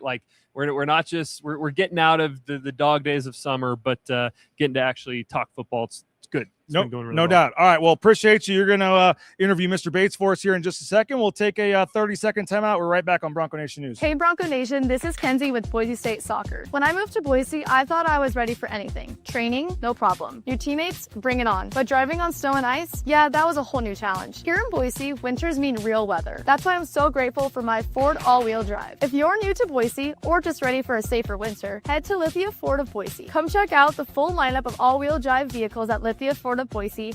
And when you buy here, you're supporting Boise State Athletics. Come see us at Lithia Ford of Boise, where Ford begins in Idaho. All right, we are back here with Cam Bates. Going to talk a little bit of Boise State football and chat through just Cam, how your summer's going. Talk a little bit about what's coming up for this year. But I guess just first and foremost, man, how you doing? How's the summer going for you? I'm good. Just staying consistent, with the quarterbacks and everything. Just making sure that we're on the same page, as in for now, even when we get to those big games. So just stand in the the meeting room. Just make sure we're standing there. Make sure we're focused. Just make sure we're all on the same page. Make sure we have one goal at the end of the day. And heading into this season, I mean, last year, a lot of turnover, right? Like you lose a guy like Chris Marshall, lose a guy like Latrell Caples, a Chase Penry, a lot of new bodies in there. And now you go from one of the younger guys trying to make a name for himself to you're one of the veterans in this room. You're one of the leaders. How has your approach and your mentality changed moving from sort of a sophomore, like undergrad guy to one of the leaders in the room? I think it's changed as in knowing that I won't necessarily say my turn, but I know I have to go get it this year. Like the freshman and sophomore year, that was like a good warm-up year to see how it feels, get comfortable and everything. But I know that this year I got to go get it. It's all or nothing now. So even with my next year, possibly the year after that, but I just know that I just got to stay where my feet are. Just know that this year is time. It's nothing but time. Your offensive coordinator, Nate Potter, had some pretty strong words about the receiver room, said it's been one of the best rooms that he's seen. He said that you guys were the hungriest room on the offense right now. How do you feel about not just where you're at, but the guys around you, the guys you're competing for playing time with, and where you guys are at compared to maybe this time last year? Yeah, I'm very confident in our room. Like I said, I say this to anybody. We're young but very capable. I know once whatever plays we got to run, once we get those down and we're comfortable with them, I know that all of us in that room can go out and make that play. It doesn't matter who it is at the end of the day. I know once we get out there, we get the ball in our hands, a play will be made. I can promise you that. So just expect that from anybody who's out there. If they get that ball in their hands, somebody's going to make a play. And we figure, when Ben's healthy, he's probably going to play quite a bit. We figure you're going to play quite a bit. Who's out there that maybe Bronco Nation might not know about that you're like, hey, this guy's about to have a monster year. He's gonna be a guy for Boise State that maybe people don't know about yet. Yeah, I have a couple guys. I say Cumonte Williams. We've heard a little bit from Quinn Brown from last year, Terrius Favors, Rashawn Jones, but the one it's two that's really standing out to me so far is Cumonte Williams and Rashawn Jones. Them two, they're at it every day, consistently, just working hard. Cash, he's taking a step up in that leadership role with us as well. He's first in line with everything we do. He tries to be in front of me sometimes, like, nah, bro, I gotta go. So he'll get mad at me sometimes for doing that. But him and Rashawn always on those jugs. They're staying consistent on that, just making sure that if anything comes that way, that is theirs. It's theirs. Now, pivoting from kind of your room and where you guys are at to the guy getting you the ball, Maddox Madsen, heading into his final year of college football. I know he's probably excited and looking forward to it. What have you seen out of Maddox this spring and this summer that may be a little bit different than what you've seen out of him in past years? I say leadership has been the same, but I say his mentality about it. We're with the quarterbacks every day. If it's not every day, it feels like every day. That's spot catching, running full speed routes. So that's even going over installs in the meeting room. So I say his mentality of how he's approaching everything, how he's leading everything as well. And with Maddox, obviously had some injuries last year, and we got to see a little bit of a guy like Max Cutforth, elsewhere on the roster. You bring in a couple of true freshmen. How are some of the younger guys who, if everything goes well, they're not playing this year because we want to see, 14 or more healthy games of Maddox Madsen. But how are some of the other guys in that quarterback room starting to look and shape up, in your opinion? They're looking amazing to me, honestly. Cash, he's been doing an amazing job. In the spring, he impressed me a lot. I seen him throw an out route from the other hash to the sideline, so that impressed me a lot. And then with Jackson, he's doing the same thing. They're both just working hard to whoever spot that is. I know that they're going to earn it. It's deserved for whoever gets that spot with being behind Max and Maddox. So I just know that them both competing with each other each and every day is going to make them better. Now, coming off of last year, a little bit of a disappointing year by Boise State standards, right? Mhm. Which sometimes can feel insane to say, right? You go 9-5, win a conference championship, and still it's not hitting expectations because the expectations are high at Boise State. What do you guys feel like on the offense that, all right, heading into this year, we need to improve on XYZ to make sure that doesn't happen, that we can get back to a playoff or whatever your goals are? What do you feel like that XYZ is, the things that you guys need to grow in? I think it was selfishness from last year. Not saying any names, but it was at some points some players would be selfish about something that's not going their way. So if everybody just does their 111th and get their job done whenever that play comes, it'll be good from there. And then on the flip side of that, where do you feel like your guys' strengths are right now, that heading into fall camp, you're like, yeah, right here, this group already looks good. We're ahead of where we want to be. There's not many flaws in our offense that I see right now. Honestly, I know last year we weren't amazing with like the snap count. We had a lot of penalties. So I say it's all mental. I know we can go out there and play ball, but it's all the mental side of the football. So just making sure that we know the snap count, know the concept, know the routes, and then like know your blocks. It's just knowing the play at the end of the day. And then heading into this season, fans obviously have their idea of what success looks like, right? Talk about the high expectations, but for you guys, or for you in particular, how would you define a successful season that we look back in January and you'd go, all right, you know what, that was a good year. I'm really happy with the way that year went. Another championship, another conference championship. That'll be for Pete. Nobody's ever done that. And then also winning a national championship. We changed our goal in the team room. It's our goal is to win the Pac-12 championship and win the national championship. It's no more competing. We're trying to win. So that's different. Love to hear it. And then last question, man. I mean, heading into the year, fall camp around the corner. You excited to get started? Ready to be done with the decks and the PRPs and get back into the swing of things? Yeah, I was telling a couple of my teammates earlier that you don't hear this from too many people, but I'm ready for camp.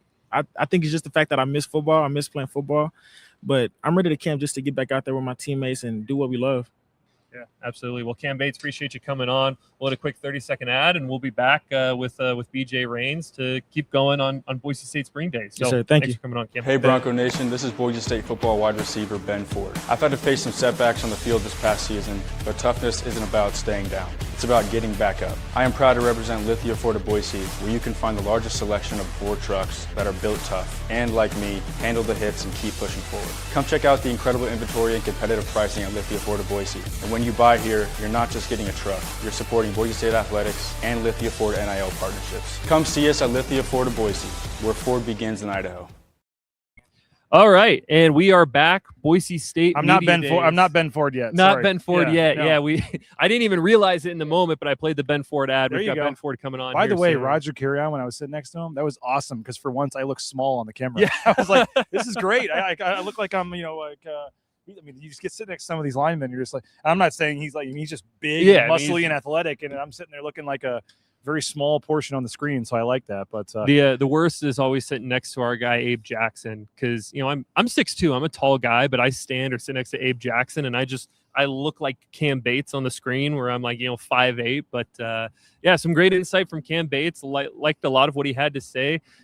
Comment I found very interesting when I talked about last year didn't hit expectations. What do you want to see differently this year? He talked about last year, there was some selfishness on the offense, like guys who were kind of more concerned about what was going on with them than what was going on with the team. Said that there's a better mentality and better culture last year. I think at least one of those guys is probably not here. Yeah, I think that's probably fair to down say. In the SEC, maybe. Yeah. I don't know. Maybe. I joke that there's two guys who were contributors last year who left the program, but I think one of those is probably hurting a little bit more than the other in terms of how the staff feels. By the way, if you can see behind us, they're putting up the what do you call these? The pads up against the I don't know what you call those. Just this cement right there on the front facade. They're putting up the brackets in place, and then they're going to put up the pads there if the players run into it. But I mean, this thing is, they're literally putting the final touches on this north end zone here. And somebody asked in the chat about the club seats up there, and I hate to break it to you guys, that is the color. That kind of wooden beige color is the color that's going to be. So I know it does look a little out of place right there. Somebody asked about that, but that's kind of the high-end club seats there. There's a little mini fridge in each one of those, 4 seats right there. So that is kind of the color it's going to be. But this thing is pretty much done, and you see the field level suites, man. I mean, this thing looks awesome. Yeah, I'm so excited to just be back out here again for games. We joked about it with Cam, but there's all the talk, there's all the PRPs, but just to get back out and have football and get to actually see the results on the field, I'm excited for it. I'm looking forward to it. Well, let's play Ben Ford's commercial before we hear from Ben Ford. We'll be right back on Bronco Nation News. Around here, toughness isn't talked about. It's lived. Matt Wagner with the one-handed catch down. Early mornings, late nights. William Bowen with 4. Work that doesn't make the highlight reel. Same mindset, different uniform. This is the blue-collar grit, earned, not given. Tough days don't stop us. They build us. McMillan shoots and scores. For the workers who don't back down, Ford doesn't either. Shannon fires. Lithia Ford of Boise, where Ford begins in Idaho.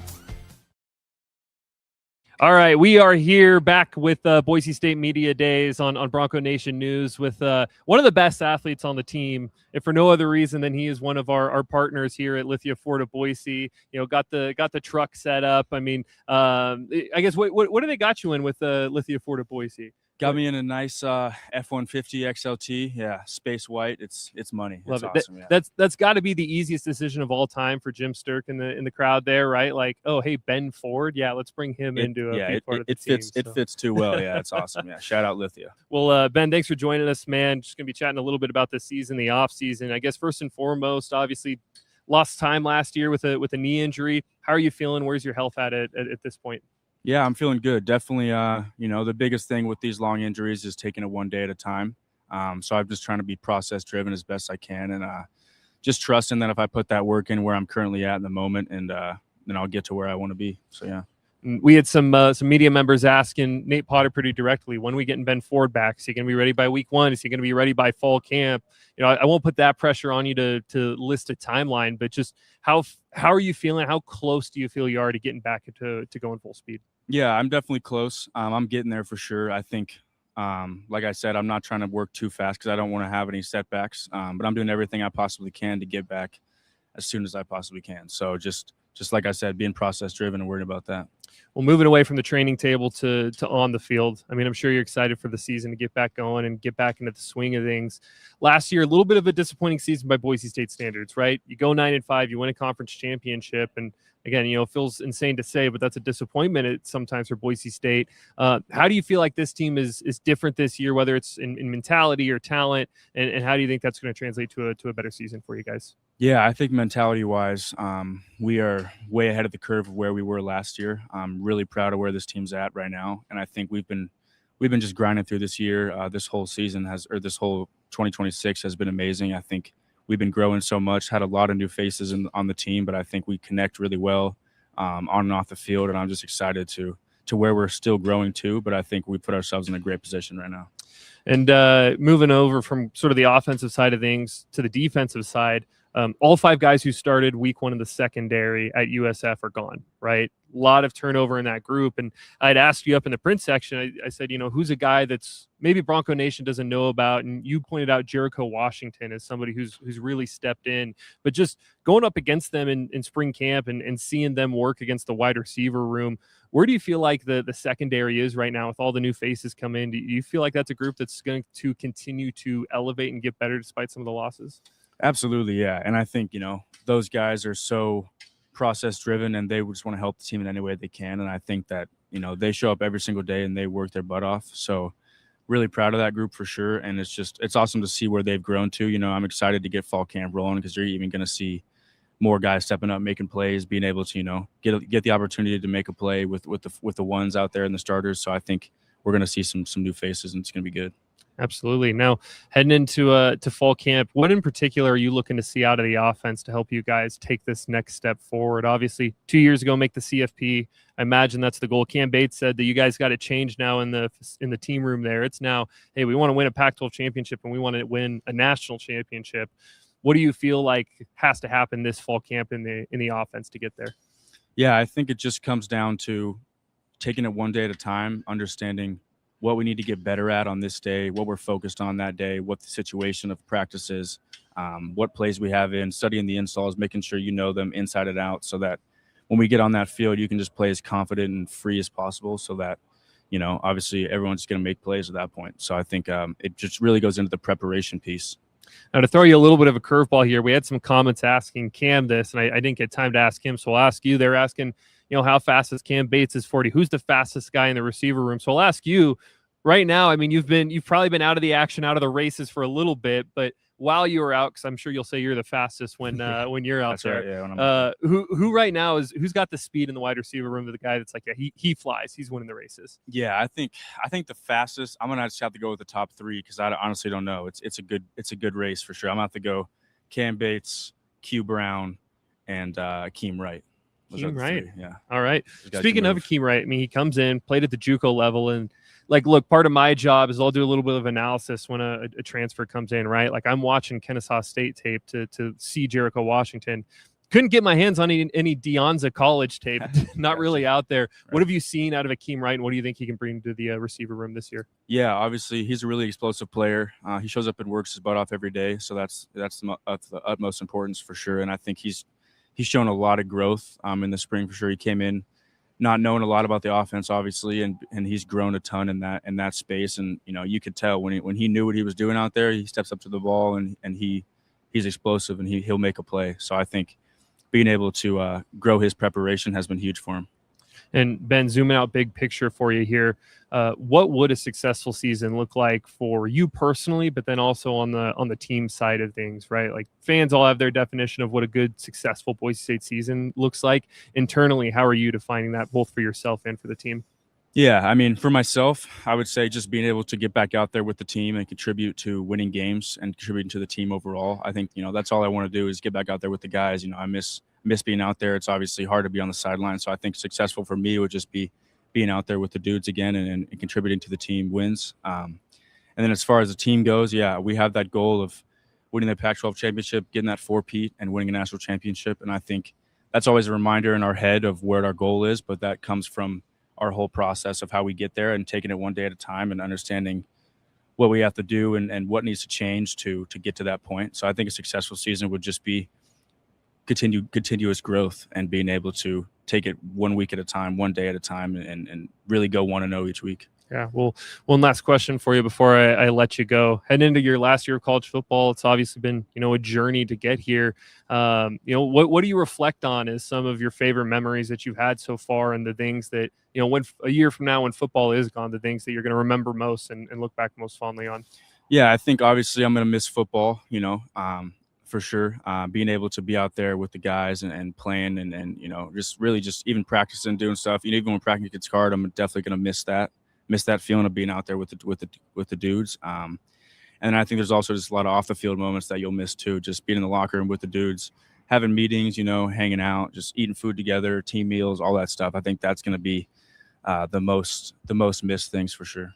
No doubt about it. Well, Ben, we appreciate you coming on. Best of luck this season. Hoping for good health for you and for a successful season. And thanks for coming on. Appreciate it. Thanks so much. Yeah, appreciate you. All right, and we'll get your commercial going here as we send you off. Ben Ford, appreciate you coming on, and we'll be back in 30 seconds. Back with BJ Rains here on Bronco Nation News. Hey, Bronco Nation. This is Boise State football wide receiver Ben Ford. I've had to face some setbacks on the field this past season, but toughness isn't about staying down. It's about getting back up. I am proud to represent Lithia Ford of Boise, where you can find the largest selection of Ford trucks that are built tough and, like me, handle the hits and keep pushing forward. Come check out the incredible inventory and competitive pricing at Lithia Ford of Boise. And when you buy here, you're not just getting a truck. You're supporting Boise State athletics and Lithia Ford NIL partnerships. Come see us at Lithia Ford of Boise, where Ford begins in Idaho. All right, the roving set continues here, but appreciate you helping out here. It was a stretch the legs a little bit and kind of walk around, and it's a pretty nice little setup up there with all the different tables and interviews and stuff. Yeah, they've got everything shaded. So, I mean, I don't know how you're doing out here. You've got, luckily there's enough clouds, but I mean, you're out in the sun more. Right in the sun. We were in these would be pretty good seats to watch a game. We're like row 8 right here on the 5-yard line or so. I was remembering some of the famous plays. I think of Zach Wilson getting tackled right here against BYU. Yep. You had the 4th and 18 the punt. fake punt down here. They're all involving BYU for some reason, but a lot of famous memories at this end of the field right here. Yeah, no doubt. The first one that comes to mind for me is that 4th and 18 fake punt that did not go so well. But yeah, a lot of big memories here. I mean, you had a couple of Ashton Genty touchdowns running into this end zone right here. The Leighton Vander Esch interception against Fresno State in the conference championship game. That's exactly right. So lot of good memories here, and going to be building some new ones here on the new blue. All right, let's take a 15-second break to hear from Taco Bell. We'll be joined by Bowen Phelps coming up next on Bronco Nation News. Eat Lux your way with the Lux Cravings boxes from Taco Bell. There's the classic $5 box, the indulgent $7 box, and a whole new obsession in the $9 box, the Flamin' Hot Grilled Cheese Burrito. Try the Lux Cravings boxes at Taco Bell today. All right, Bowen Phelps, 66 tackles last year. Media day, man. I mean, a couple years ago, you're a walk-on. You're just trying to hope you have a jersey that fits you, and now you're getting paraded around on all the shows and things. What's this like for you? It's crazy, man. I mean, I was just telling Jay up there that, like, just seeing where I came from, just getting a random jersey thrown at me and then changing the number, and then now I'm blessed enough to be able to do this media day with y'all. It's crazy. Now, I don't know. Maybe it's better you did Jay first. I'm not sure. He has a little nicer cam. We've got an $80 webcam here, but we're making do the best we can. Jay certainly has the better equipment up there and a lot more help too. But we appreciate you sitting down with us, and it's exciting, man, getting ready for the season. And I can't imagine for you, man, you kind of burst onto the scene last year, like I said, and had such a big year. What's the mindset for you, like trying to do even better this year? Yeah, 100%. I mean, that's definitely the goal. And something I always just remind myself is that walk-on mentality, like never losing that chip on my shoulder, knowing there's always room to grow, and just take that next step as a football player. The interception for a touchdown. Tell us about that, man. That's got to be a moment you'll never forget. Yeah, never. I mean, I definitely blacked out after I caught it and ended up in the end zone. But yeah, it's just a great feeling. I mean, it's just a lot of hard work that pays off, and you jump a pass and then you're scoring 6 for the defense. So was that kind of, I'm sure you've always dreamed of that as a kid. How did it kind of play out, the first one like that? Yeah, it was crazy. Like, I honestly didn't even know what to think. It didn't feel real. It's just like a dream, but yeah, it's just a great feeling. What else stands out to you from last year? You had a sack, 4 tackles for a loss. I mentioned 66 tackles. Just being out there and having the role that you had. I mean, just what was that like for you? It was great. It was awesome. I mean, I was normally just a special teams guy years prior. And so just being able to get that game experience and all those live reps, I mean, it's just huge. And I noted, as kind of the games got bigger down the stretch of the season, your game went to a new level as well. I mean, you think about the Mountain West Championship game. I think you had 7 tackles, a forced fumble in that game. The Washington game, I think you had 5 solo tackles and a sack in that game. Was there something late in the season? I mean, when the lights are brighter, is there something mentally for you, or is that just the way it kind of worked out? I think it's just the way it worked out. But man, I love those big games. Anytime the lights are on, like you said, like that's what I live for. I love that competition. A lot of talk about obviously replacing Marco Notriani. What did he mean to this team, and how are you guys going to try to make up for that? Yeah, I mean, Marco is huge for this team. I mean, that's somebody I looked up to, especially moving to that linebacker room. I mean, he was such a big help. I mean, just truly a mentor. But just that alpha mentality that he brought and being a good leader is something that I've put on myself to lead those guys and bring the young guys with us. What about the rest of the room? There's a lot of one of the questions kind of, do they have enough depth at linebacker this year? And are they going to be deep enough? How do you, who are some names, who are some guys that maybe fans aren't talking about, but that are ready to kind of take that next step? Yeah, I mean, definitely Mana Tuioti is one of the guys that I don't think a lot of people have talked about a lot. And he's a very smart player, and he's really understanding the game and just really starting to play fast. And what about Logan Brantley?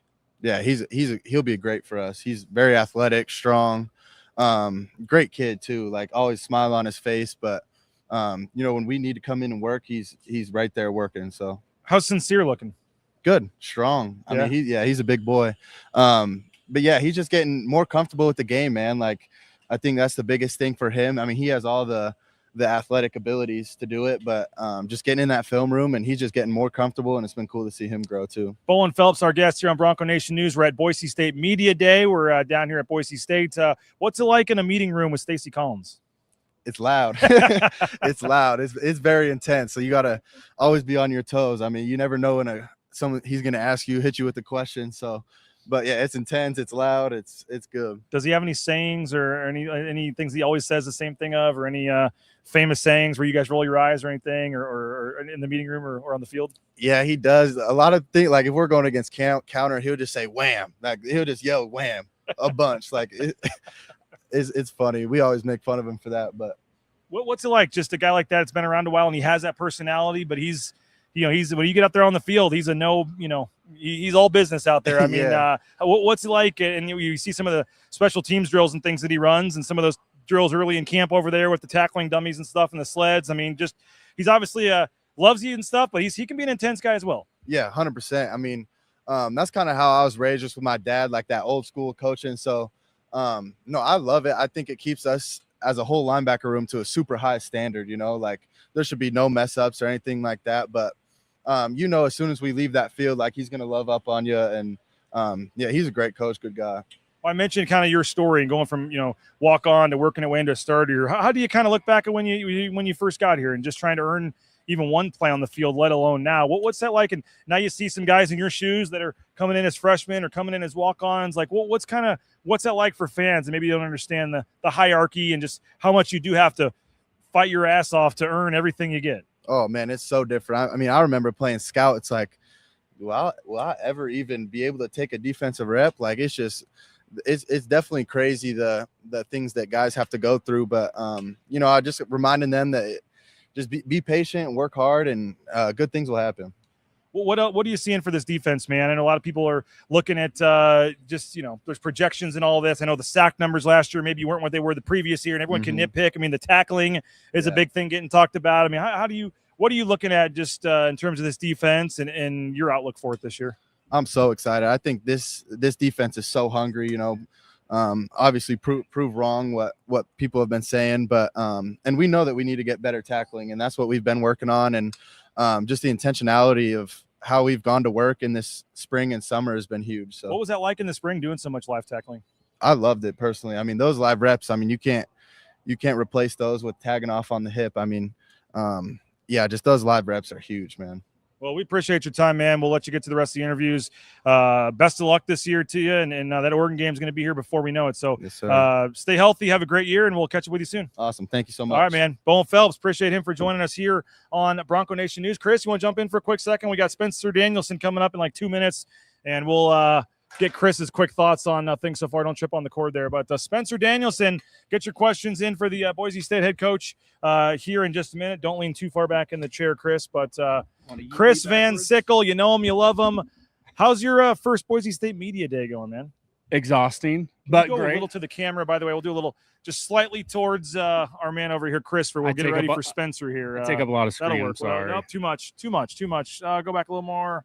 But no, it's exhausting. Right, that's a lot of interviews. It's hot out, but I love it. It's been, like you said, first media day, such a great experience.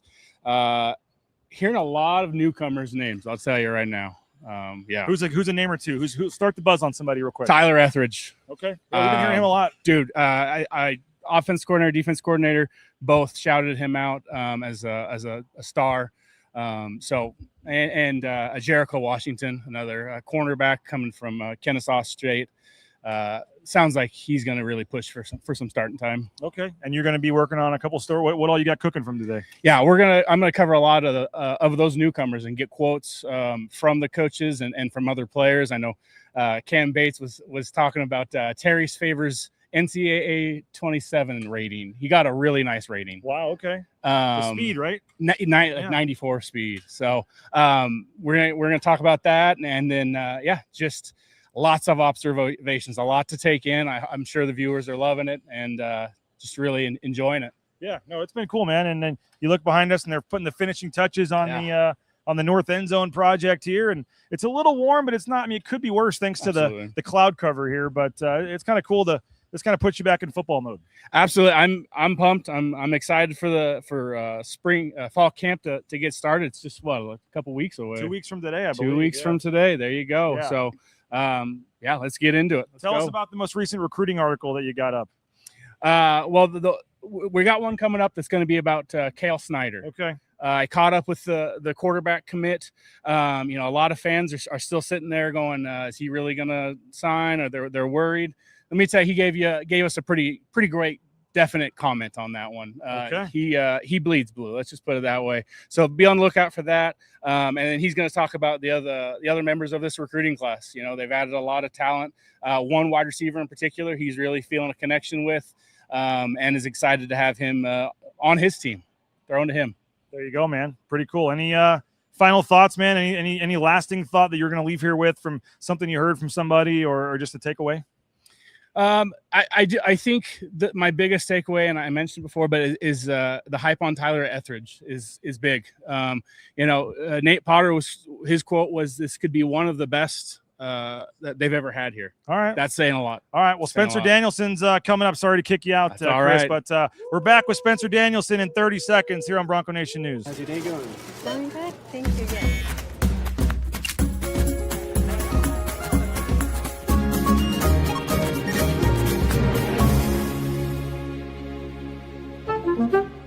When I want Boise State to win, I trust Coach Rice to lead the Broncos to victory. And when I want the best painting and garage floor coating, I trust rowpaint.com to get that job done right.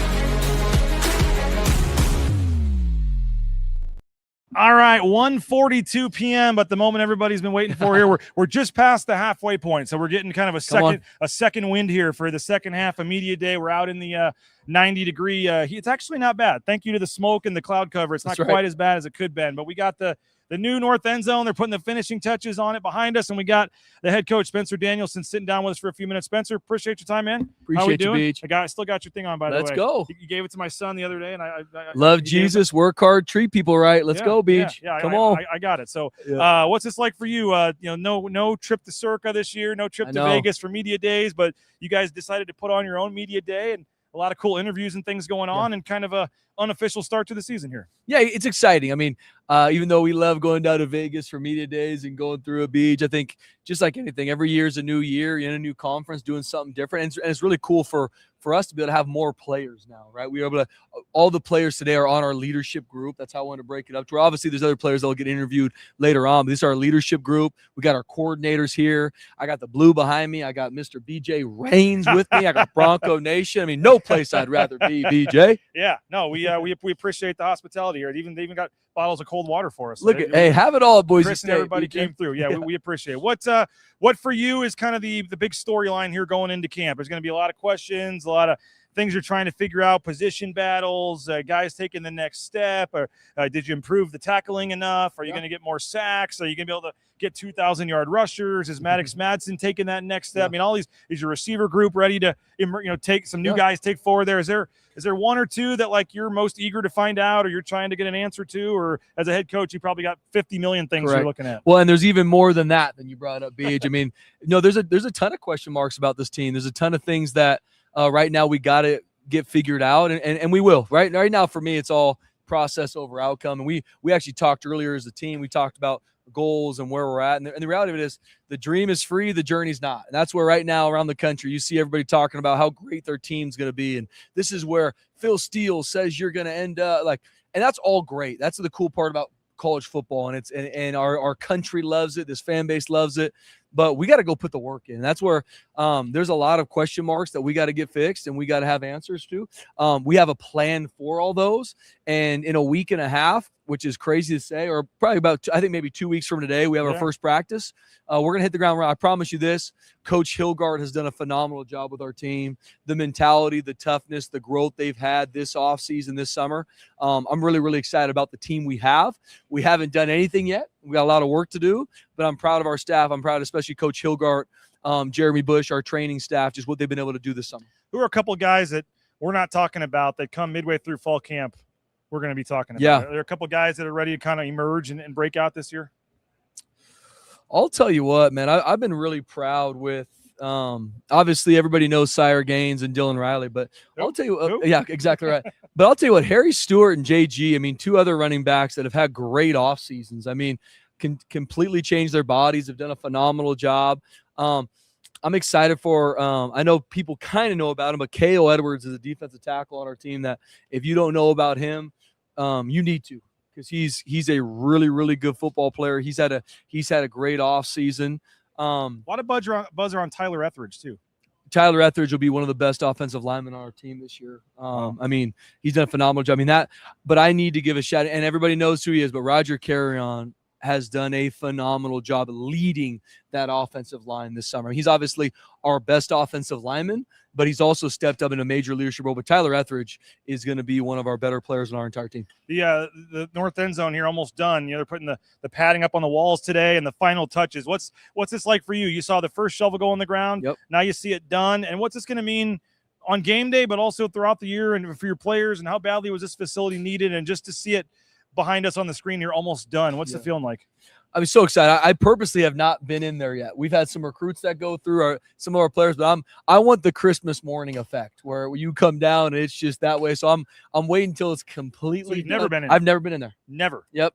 Okay. Wow. When it was like bare bones, I've been in there, but Okay, since all they've right. getting it close, I'm staying away because I don't want to ruin the effect. But I mean, same thing. Our administration, especially Jeremiah Dickey, just the forward thinking to know this was needed. I mean, not specifically football, recruiting, game day experience, but also being able to monetize this experience, what we're going to be able to make to pour into our players, to our staff, to our program is going to be everything. So, and just to add to the game day experience for our fan base too. So, I mean, it's going to be a huge part for our program.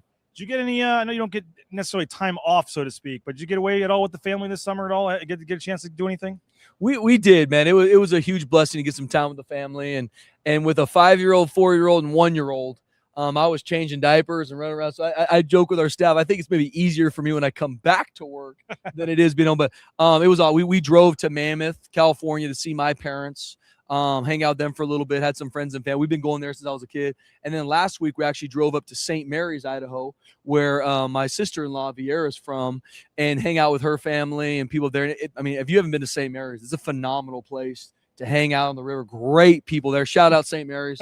I'll be back next year. Trust me, that's going to be a place I love going always. So what is this like for you and your family these last 2 weeks? I'm sure you're still working, but not the same hours you're going to be working come Correct. fall camp. How are you trying to soak in the final time? Are you trying to let your wife have just an extra nap here and there and help out that extra time with the kids? Or it's funny, as a coach, these last couple weeks prior to fall camp, it's almost like you're being deployed in the Army, right? To where it's like there's a little bit of somberness, a little bit of what's going to happen. And then once you're in it, like you're in fall camp, it's kind of like this is what it is. But no, it's trying to get as much time we can with the family to make sure, help with the kids and get things rolling. And for me and my wife and our staff, I do want this to be, I want us to always blend what we do here. It's not work and home. So I want my wife, our kids are going to come all the time to practice. So we're excited. We're excited what God's doing. And it's something that I know together as a family, we can't wait for season to start. what just your excitement level for this team? Obviously getting going, a lot of high goals, the Pac-12, obviously a tough start to the schedule, but now you're trying to win that first new Pac-12 championship and obviously try to get back to the playoff. I mean, how good can this team be? I love our team, BJ, and I obviously understand that every coach around the country is probably saying that. I don't think any coach right now in July is like, I don't like my team, but I really do, and that's not just because of the talent. I love their mentality. I love the unity that I see when I'm gone on a couple days. When I get texts from players, just that how they attack decks and how they're pouring at each other outside of the mandatory time. I love this team. I'm blessed to be around. I told our leadership this morning when I met with them that I'm so proud of where we're at now. We got a long way to go, but on July 22nd, I'm excited of what God's doing. I'm excited about this team, and it's because of the work they put in. Like they're not running from that at all. I think that's always talked about. There's optional times that we give them. It's expected for this team. I go in there on Saturday to check on them randomly. Our entire team's here doing optional things that are expected for them. That's different. So I'm fired up about our team, and I love the leadership on our team, and we got a lot of work to do. Well, I like this setup a lot better than last year's media combine. So let's just correct. I like this. We appreciate you guys for putting this on, getting ready for the season. We going to see you and the family back here for Banana Ball next weekend? Oh, we'll be there. We're coming in hot. Okay. I'm fired up. Actually, one of their pitchers, John Reed, went to Azusa Pacific. How about that? Okay. Come on now. All right. We've already got the Party Animals gear bought, so my kids will be Let's decked go. out in the pink sleeveless jerseys and looking forward to football season, man. Let's It's here. go. Appreciate your time. Appreciate you, B. And you'll be tired of the media soon enough here. I so, can't. Hey, Bronco Nation, love you guys. Can't wait to see you soon. Let's get those season tickets rolling. Can't wait to see you guys. Love you. Appreciate it. Thanks, Spencer. Spencer Danielson, head coach here on Bronco Nation News. Appreciate him for joining us as he makes his way around to the various media interviews and things. And always appreciate Coach Danielson for his time here on Bronco Nation News. We're going to get back to some player interviews. a lot more still to get to. We've still got over an hour left. We're going to hear from Maddox Madsen, Jaden Virgin Morgan, a ton to get to here on Bronco Nation News. We'll be right back. Don't go anywhere. And final blade of grass. Done. And done. Who knew it'd take 2,007 man-hours to paint 47,962,053 blades of grass? Smells like game day. Whoa, it's not dry yet.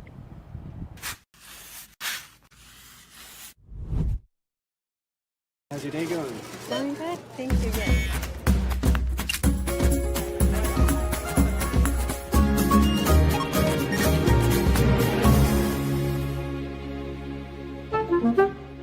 Eat Lux your way with the Lux Cravings boxes from Taco Bell. There's the classic $5 box, the indulgent $7 box, and a whole new obsession in the $9 box, the Flamin' Hot Grilled Cheese Burrito. Try the Lux Cravings boxes at Taco Bell today. When I want Boise State to win, I trust Coach Rice to lead the Broncos to victory. And when I want the best painting and garage floor coating, I trust rowpaint.com to get that job done right. Hey Bronco Nation, this is Shannon Keegren with Boise State Softball. Summer in Idaho is the best time of year. Rodeos, camping trips, and the hikes that end in views you'll never forget. At Lithia Ford of Boise, we're here to get you there. With a team known for incredible customer service, the best new and pre-owned inventory, and a commitment to making your experience easy, friendly, and fast. But here's the best part. Every purchase here helps support Boise State athletics through their NIL partnerships and athletic sponsorships. See you soon at Lithia Ford of Boise, where Ford begins in Idaho. All right, we're back. Jaden Virgin Morgan, nice. And I like the hair, man. Her game is strong here on the camera. But appreciate you for joining us, man. You got to go to Vegas last year for Media Days. Now they're doing it locally here. But appreciate you coming on. And yeah, you're a veteran at this Media Day thing. How we doing? Yes, sir. I'm doing great. Thank you for having me. Yeah, appreciate it. What's kind of been, I know you're making, I don't know what all interviews you've already done yet, and I know you're making your way around, but what's kind of the theme of this defense and this team, and what's kind of your sense with the media and stuff, kind of what everybody's talking about? Yeah, I think just everyone's talking about just the mentality of the defense going into this first game, and just knowing that we need to take each day by day, especially since we haven't even made it to camp yet. So it's going to be important to finish this week off, and then our next summer training off, and then once fall camp kicks off, just being able to take it day by day no matter what, and not complaining how hard it's going to be, but attacking each meeting, each meal, each practice like it's the last, really. How are you approaching this season for yourself? I mean, obviously been a lot of hype around you the last couple of years, and this is the next guy and all this, and he could have gone anywhere and he came back and all this. How are you kind of just dealing with all that? And I know you can look at numbers any way you want to look at, but how do you kind of look at what you're hoping to put out there this year? Yeah, I'd say one big thing for me is just blocking out the outside noise. I know that's talked about a lot, and I know a lot of players say that, but I think that's one super big thing for me. And then also on top of that, just staying away from the statistical side when it comes to like production, when it comes to the season, just being able to take it game by game and stay consistent and work on my consistency and not think about, I didn't get this many tackles or this many sacks, what's going to happen next. Just being able to take it game by game and take it play by play and stay as consistent as possible. What is considered a good game or a good season for you? And I know that everyone just looks at sacks and tackles, like you said, and maybe those quote unquote weren't the same the year before, but you look at a lot of the pressures and a lot of the pro football focused numbers, they were higher. So how do you, I know, and that, NFL teams, coaches, whatever, are all looking at that stuff, not just how many tackles or sacks you had, but how do you look at which numbers are kind of important to you?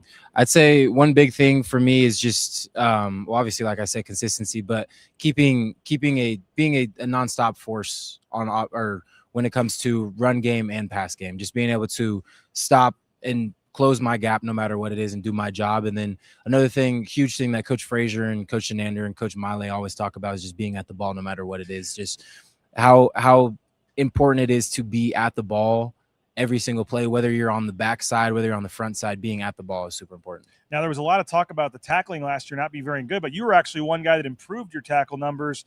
I don't know where you are. So again, the analytical stuff, but you went from 24% to only 14% missed tackle rate last year. Did you feel like you tackled better last year? Did you do something to change that, or? I believe just the confidence went up a little bit. I think that was one of the bigger things, and just being at the ball. I think my my pursuits of the ball can be better and always can be better, but I think the pursuits of the ball always helps me out in that. And your pressures, as we said, went up as well. Despite what was that like, and how much more could you tell that teams were focusing on you maybe more than years past? Yeah, I'd say it was a little different just with the different chips, and the Max Pro when it comes to the tight end staying in and blocking was huge. And there wasn't as many one-on-ones, but I think one big thing for me is when I do get my one-on-one, whatever time it is, just being able to win that no matter what the case is. Now we're going to talk to Max Steege here in a minute, and he's a guy that, again, a lot of people look at and say, how do you only have a half a sack last year? Oh, but all his other numbers were great too. Tell us about Max Steege. Tell fans about Max Steege, and what do you think's possible this season for Max? Yeah, Max Steege he's a great guy, even off the field, just starting off the field. I mean, he's an amazing person. He's ever since he came in, he's been the same guy, and just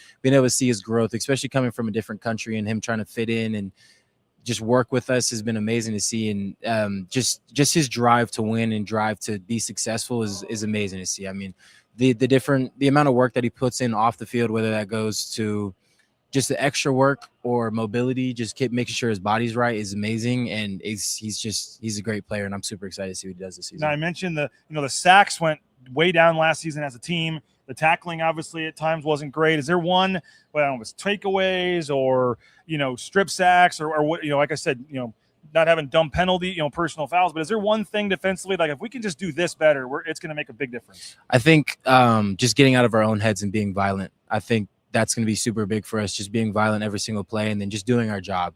I think having a defense that everyone does their job and there's no me guys, there's only team guys, is going to be huge for us to be a successful defense. How good could this defense be? I mean, a lot of people are saying, oh, they lost a lot of key guys, Braxton Feely and Ty Benefield, Marco Notriani, and all these guys. I mean, but you got a lot of guys like yourself that are back, but other guys that are eager, like a Derek Anter, to show, hey, I'm a heck of, when I get to start, I'm a heck of a player too. And, David Latu and all these other guys, and a Bowen Phelps. And then you brought in some guys too. And obviously in the secondary, there's a lot of guys. How hungry is this defense to go out there and dominate? I think our defense this year is super hungry. The competitiveness that we have as a defense is extremely high. It's higher than I've really ever seen it before. And I'm super excited to see how hungry and how competitive this defense can be, especially when it comes to game time. Who's the guy on the other side of the ball that you don't like lining up against right now? Yeah, I'd say Matt Wagner. I know we're basically opposites, offense and defense, but he's a great player, and he's a force to be reckoned with for sure. The Pac-12 patch on your jersey this year, I don't know if you've seen that yet in photo shoots or whatever, but what's that feeling like to be a part of the first team here at Boise State going into the Pac-12? It's great. It's an honor. I mean, being able to be in this program in general is just like the legacy that everybody has left here, and being able to be in the first team that's gone to Pac-12 it's an honor for sure. And the facility behind us, I mean, they're putting the finishing touches on that. I don't know when the last time was you were in there, but just what's it like? And can you imagine that first home game against Memphis, walking when that center garage door lifts up and you guys get to come through there with that new entrance and all that? I mean, what can you say about that? I'm so excited. I mean, it's a blessing to be able to play here. It's a blessing to be able to have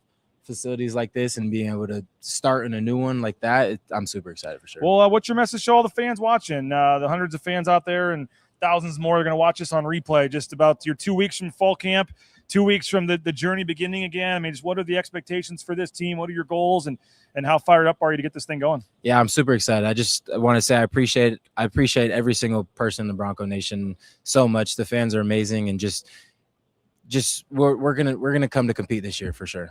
Well, hey, man, appreciate your time. It's not Circa, it's not Las Vegas, but we're still having fun here, and we appreciate your time. Best of luck this season, and we'll look up to catch up with you again soon. Yes, sir. Thank you. All right, thanks, man. Jaden Virgin Morgan. Speaking of Circa, here's 30 seconds from Circa. We'll be right back on Bronco Nation News. The biggest contest we've ever seen. Seriously, what's the guarantee? They're still talking about it. I think it's time to put the rumors to rest.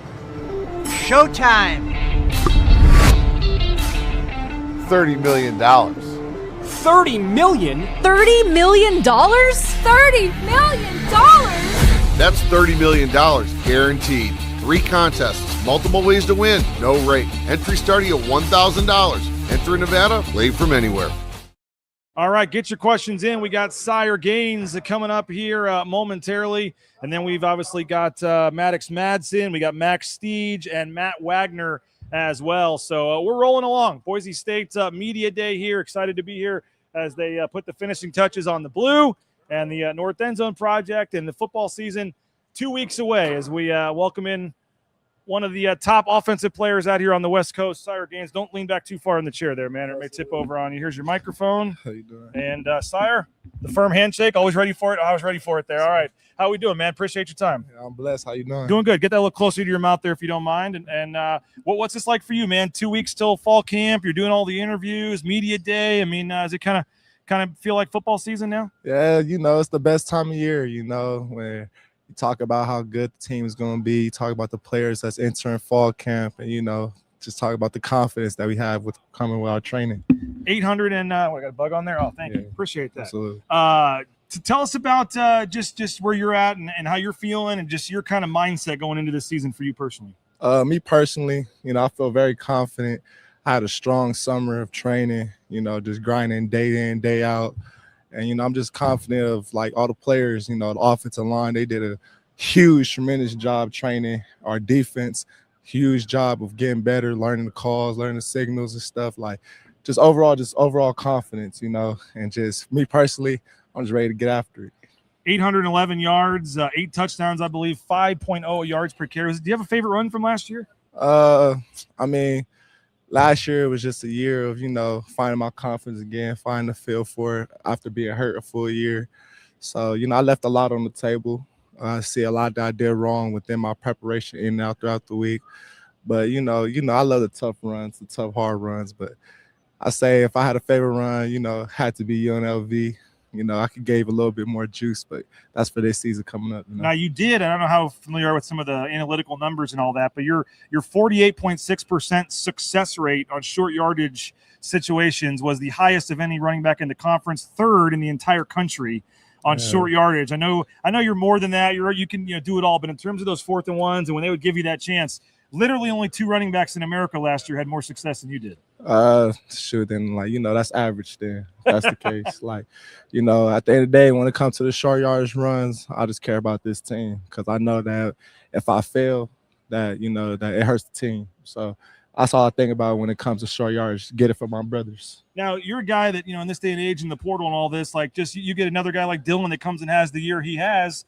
A lot of guys would have said, "Oh, I can go get my money somewhere else. I'll get my starting spot somewhere else. I'll get my 100 more carries." I mean, you're a guy that left some stuff on the table probably to be here. And what does it say about you and this team and this culture and this running back room? And probably the same goes for Dylan, that you guys were both willing to come in here and like I said, maybe give up a little production, give up some stuff to do what's best for the team here. When it comes to me and Dylan, sharing the backfield, we did that when we was kids. So, sharing the backfield, that's nothing to me. I always like seeing my brothers eat, and he like seeing me eat.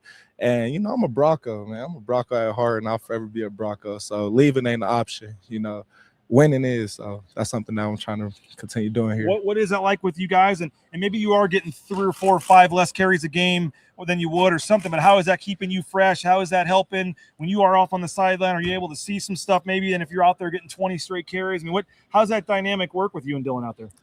It's just more like a jab and a hook, It's more like, thunder and lightning, At the end of the day, if one of us go out there, we're going to get the job done. The other's going to go finish. So just knowing that I got a brother that could come in and, keep the same drive going, keep the defense on their heels, and I could do the same thing, vice versa. Just make it more confidence and just have an easier gameplay for us, if that makes sense. I know it's kind of cliche thing. Oh, competition brings out the best in us, all this. But when you see him out there and he gets 3-4 runs and starts ripping off some long ones and goes down the field, I mean, and you're coming in next. I mean, are your juices flowing a little bit to be like, all right, that's nice, but now it's my turn. Yeah, unlike other running backs across the country who share the backfield, I love it.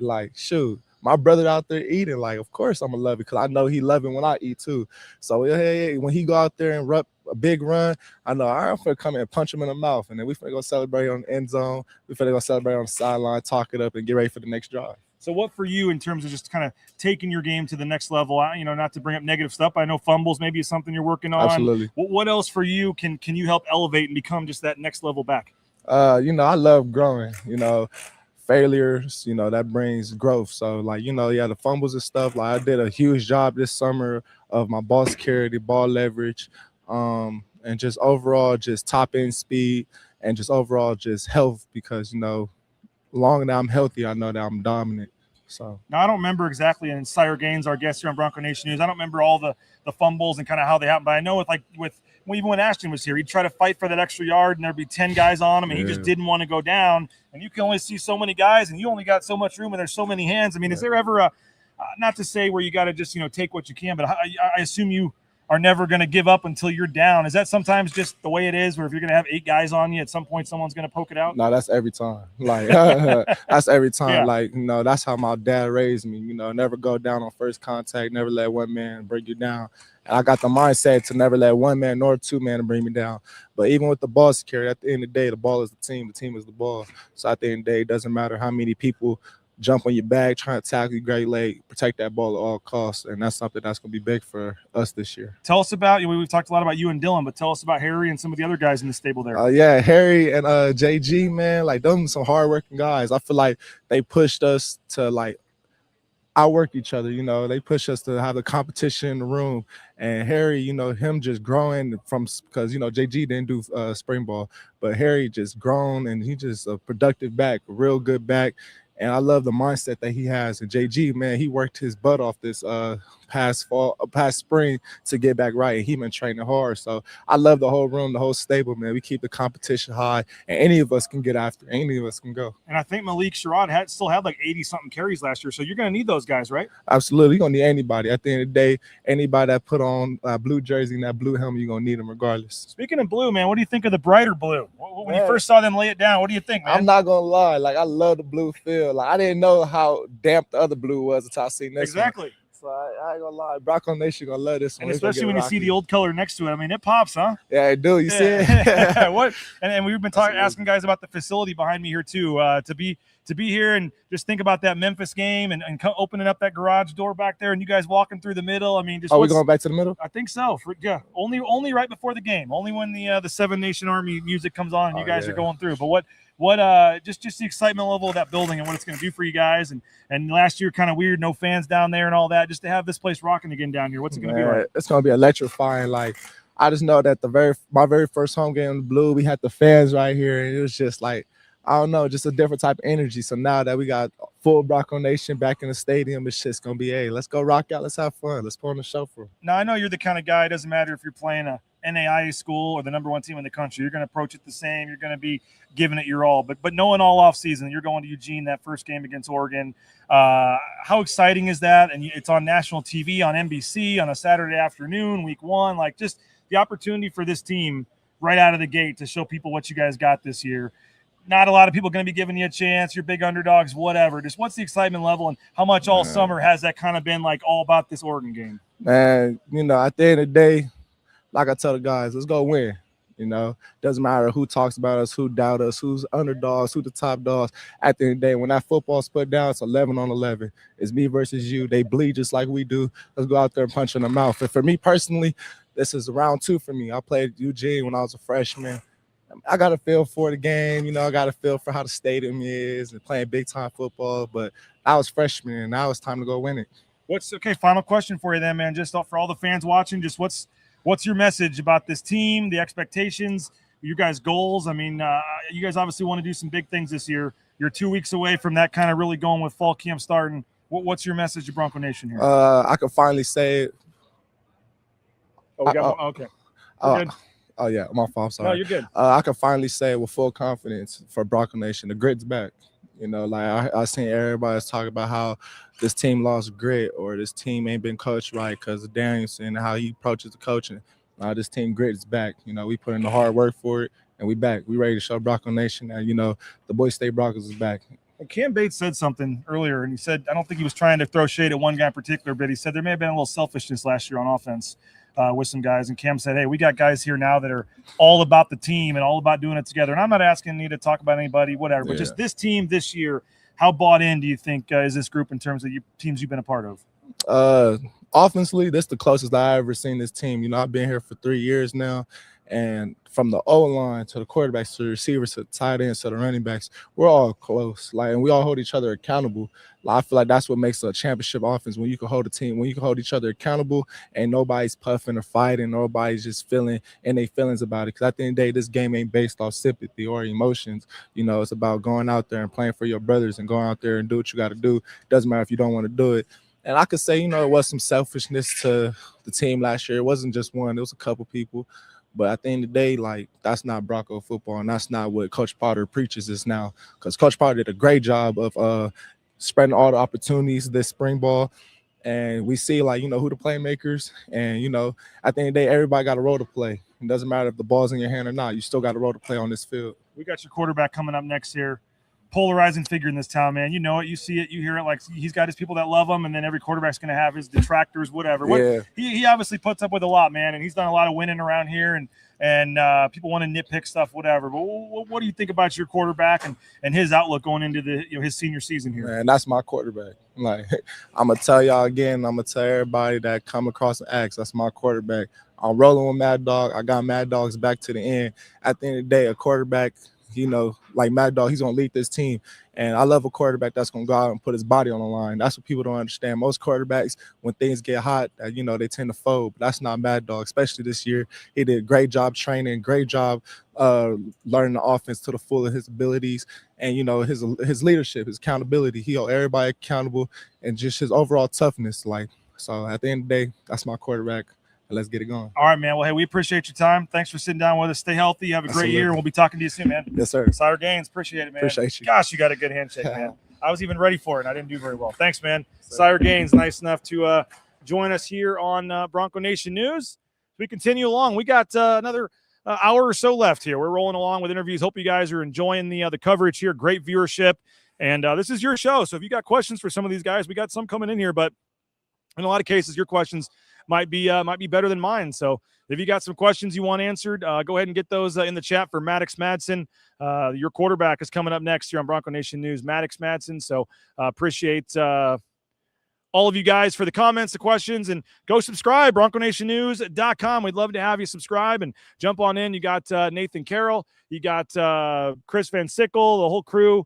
Mike Prater, if you want columns and all the different info and things, you can get the exclusive coverage at bronconationnews.com. Just jump in, 50% off a full year at Bronco Nation News, and you can jump in right now. And if you're getting geared up and excited for fall camp, you can thank us for this coverage, and you can really help yourself out by subscribing, because it's big time to coverage you're going to get for fall camp, and the practice reports you're going to get, the inside info at practice, and all the various things. So we're going to have Maddox Madsen joining us here in just a second, but I want to thank a couple of our great sponsors. That includes Ridley's Family Markets, shopridleys.com, 13 locations in the state of Idaho. You can check them out online at shopridleys.com. Find a location near you. Rowpaint.com, and the official paint and coatings company at Boise State Athletics. Whether it's interior, exterior painting, if you got those concrete coatings you need, you can check them out at rowpaint.com.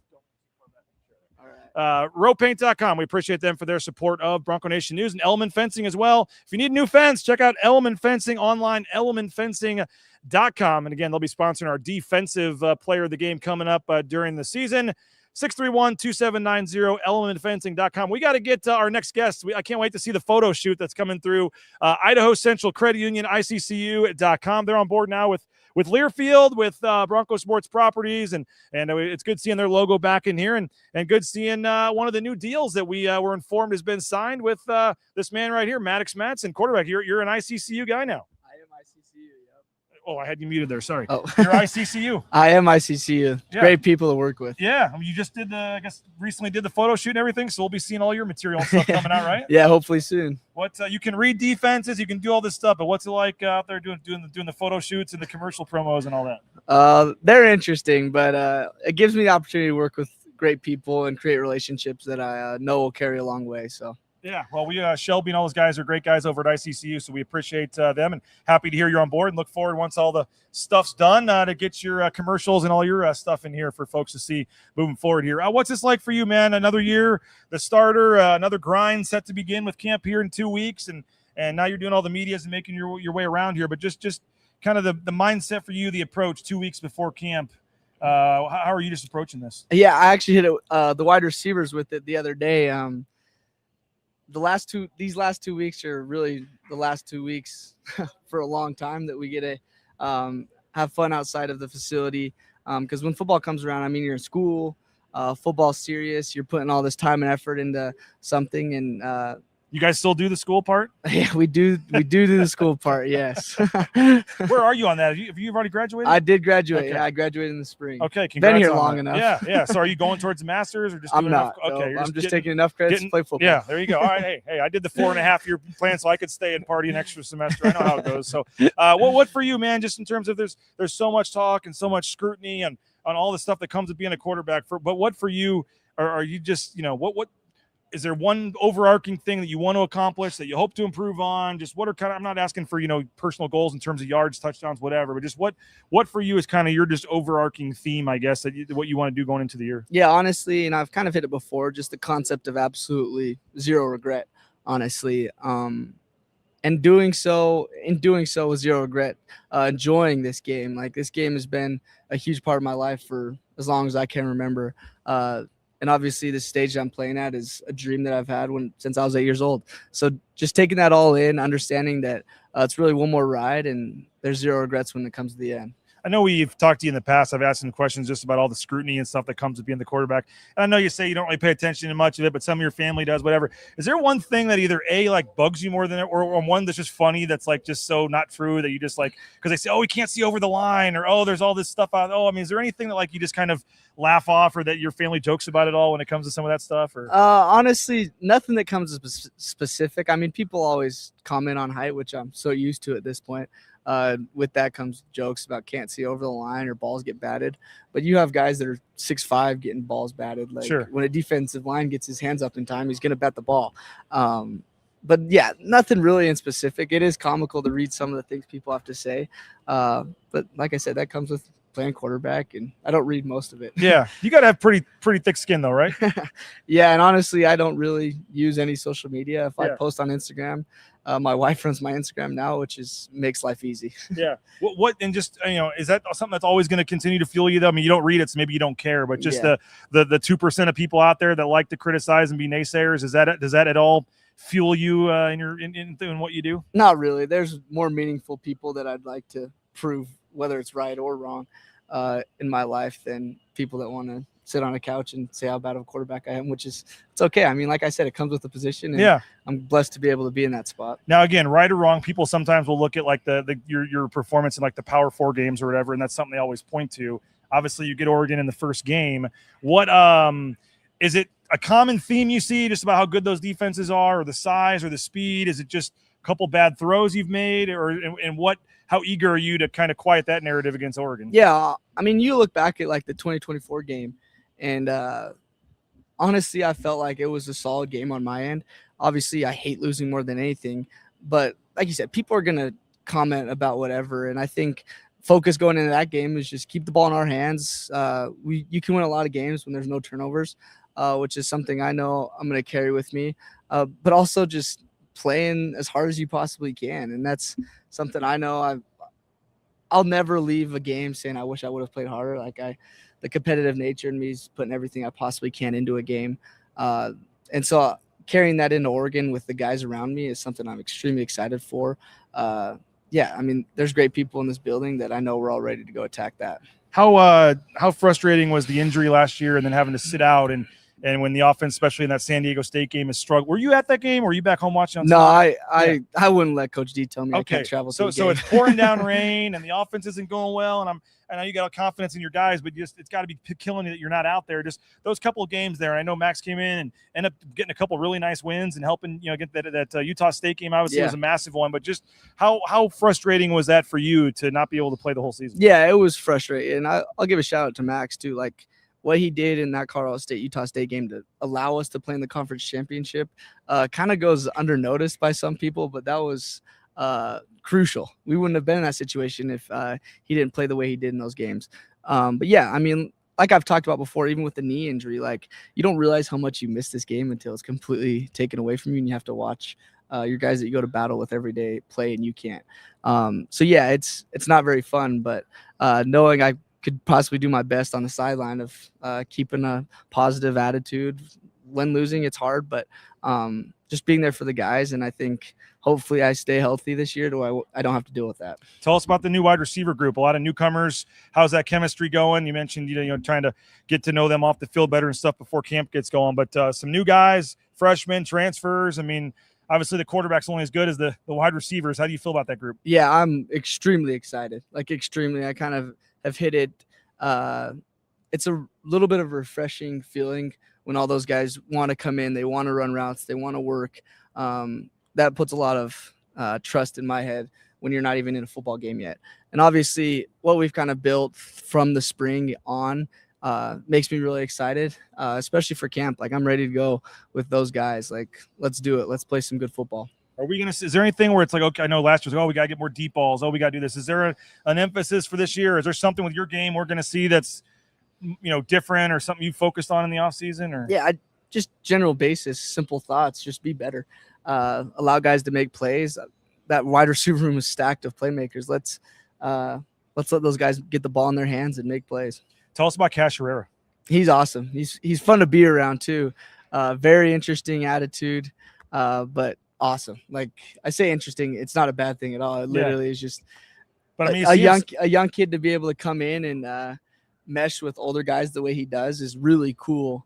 And I think that'll help him in the long run. I mean, he seems like a guy the fans are just gravitating towards as like the next guy here. I mean, obviously there's going to be competitions and stuff down the road, but just with his size and the way he can throw a football, I know there's a lot more to it, but I mean, he certainly looks the part. Yeah, he is one of the most naturally throw like quarterbacks I've ever seen. Like the way he throws the ball is really, really impressive. Tell us real quick about how nice it is to have a running game like you do. Yeah, I mean, I've been here for 5 years. It's been really good all 5 years. And I know that's something Boise State football leans on, and I'm grateful to be a part of the offense that allows them to do so. Well, final question. How excited are you for the year and just what goals? I mean, what constitutes a successful season for you guys? Yeah, I mean, I think just winning, like as simple as that.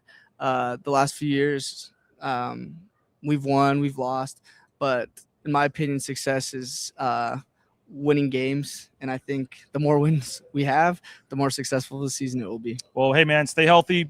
Hope you can play 14, 15 games, whatever it ends up being this year. 16, hopefully, right? Yeah, exactly. But appreciate it. Well, you get the bye, maybe 15. But appreciate it. Best of luck this year, and we'll talk to you soon. Thank you so much. Maddox Madsen, appreciate him. We'll be right back with Jaden Mickey here on Bronco Nation News. Hey Bronco Nation, this is Kenzie with Boise State Soccer. When I moved to Boise, I thought I was ready for anything. Training, no problem. New teammates, bring it on. But driving on snow and ice, yeah, that was a whole new challenge. Here in Boise, winters mean real weather. That's why I'm so grateful for my Ford all-wheel drive. If you're new to Boise or just ready for a safer winter, head to Lithia Ford of Boise. Come check out the full lineup of all-wheel drive vehicles at Lithia Ford of Boise, and when you buy here, you're supporting Boise State athletics. Come see us at Lithia Ford of Boise, where Ford begins in Idaho. All right, back on Bronco Nation News, our live coverage. Again, title sponsor Lithia Ford, appreciate them. We're going from the quarterback of the offense to one of the quarterbacks of the defense here. Jaden Mickey, team leader. I would suspect the captain. I don't know if we ever heard that, the voting and all that yet, but what's it like for you, man? Year two, you're back, you're healthy, and you must have been kind of swimming upstream, trying to learn guys' names, learn the city, where to go get gas, everything last year. How much different do you feel here, man, second year around? Yes, sir. It's definitely exciting, just stepping up into a leadership role this year compared to last year, a bunch of guys returning last year, and then now we got a bunch of new guys this year. So it's not too hard, learning the guys' names as they come in, learning guys' backgrounds, and just learning how they learn has been the biggest thing, learning how to lead those guys in different ways. And other than that, I'm excited to go, and I'm ready to see how we work together. What's something you learned about this city or this town or this team, Boise State, this program that you get the call after Notre Dame, you're going to transfer, and it sounds great, whatever. I mean, you get out here and you experience this for a year. What's something that maybe you didn't realize or underestimated? Definitely the history. The history. If you walk through the building, you can see all of it. All the jerseys retired, all the pictures, all the the Fiesta Bowl stuff. All that amazing history. I really didn't know much about until I got here. And what does that do for it seems like this program's always been built with that chip on the shoulder and trying to build off that history. They just announced the Kellen Moore statue, obviously, and there's some other stuff in the works. I mean, just the 40th anniversary of the Blue. How much does that culture of wanting to continue that? I know at Notre Dame, same thing, but what's that like at a place like this? Yeah, it's definitely inspiring and motivating. we got a chance to talk to some of the old DBs from those past years where they went on to the Fiesta Bowl and won, stuff like that. So talking to those guys, being around guys who did it and who came from Boise State and went to the NFL, all type of things like that. It's been inspiring and motivating, like I said. 38 tackles last year, 7 tackles for loss, a sack, 5 pass breakups, only 1 touchdown allowed in coverage, I believe, as well. How do you think you played last year?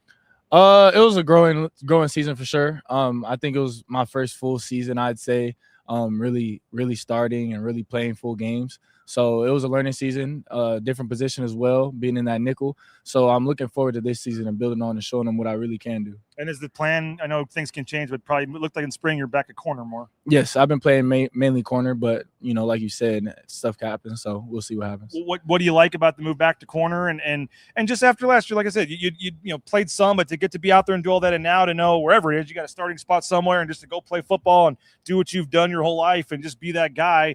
What's that excitement level, and how do you kind of build off what you did last year and then improve this year? Yeah, being back on that island is really what I'm most excited for. Me versus the receiver, all game, whatever it may be. Not much help out there. It's just you, especially in that field.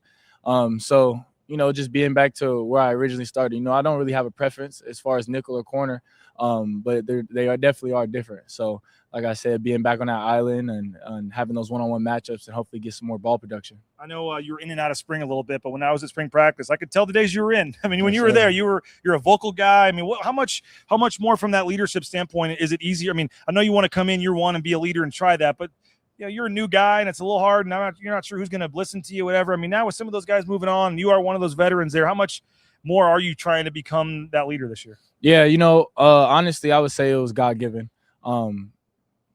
I come with a lot of energy, come with a lot of excitement, and I like to talk a little trash. So just bringing that to practice and hopefully bringing out the best in the rest of the team is what I'm here for. I've told this story a couple of times, but to show your leadership and kind of who you are, there was a drill at the end of practice in spring, and you had to pick which side you wanted to go on with the kickers, and most people went to one side, and you looked around and went against the grade and ran to the other side.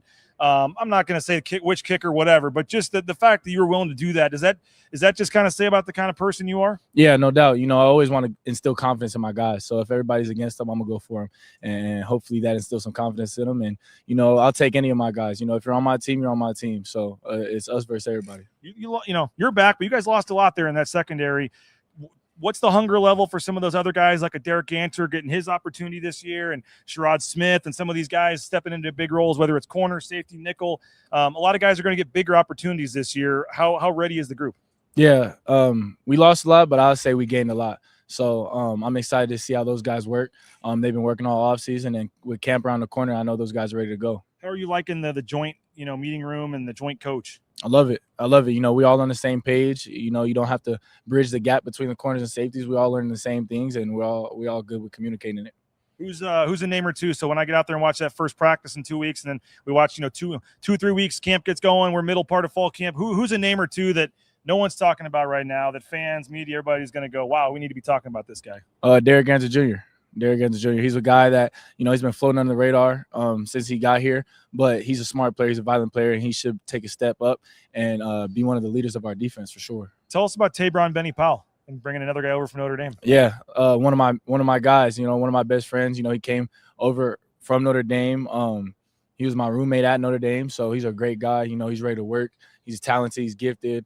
I always say this, he's probably one of the best basketball players on the team. So that speaks to his athleticism. So, a lot of potential there, and once he gets going a little bit more, gets his body right, he should be an exciting player to watch. Well, glad you're healthy, man. Glad to see you ready for the season. What just final thing, man? What's your message to all the fans watching? Just the excitement level for the season, and in terms of what should be considered a successful season this year. I mean, is it playoff or bust? Is it conference championship? How you guys shooting with this thing this year? Yeah, I would say to Bronco Nation, just expect the best out of us. Expect consistency, expect hunger, expect greed, expect us to win games. And then as far as our goal, reach our full potential. I think at the end of the day, if we take everything that we need and we do everything we have to, then we'll win the games we have to, and we'll reach our full potential. Well, appreciate your time, man. We'll let you get to some other interviews and things, but best of luck this year. We'll be catching up with you again soon. Appreciate it. Jaden Mickey, thanks a lot, man. appreciate him for joining us here on Bronco Nation News. You could that's all right, just set it down. Rolling along on the live interviews here at Boise State. The sun has moved past the overhang here a little bit, so not quite as bad. We're making through. We're making do. Mateo in the background here doing a great job. We appreciate him off camera for helping all this stuff run smoothly. Hope you guys are enjoying the coverage. We got a couple of interviews left. We got Max Steege and Matt Wagner still to come. So we are rolling along here with Matt Wagner and Max Steege. That is going to be great stuff. Looking forward to that. So a lot still to come here on Bronco Nation News. Matt Wagner, and Max Steege. I can't speak here. It's been 2 hours and 28 minutes of our live broadcast. So going to take a quick time out. Thank a couple of our sponsors. Don't go anywhere. Plenty more to come live from Boise State Media Day here at Boise State. BJ Rains with Bronco Nation News. How's your day going? Going good. Thank you. Yes.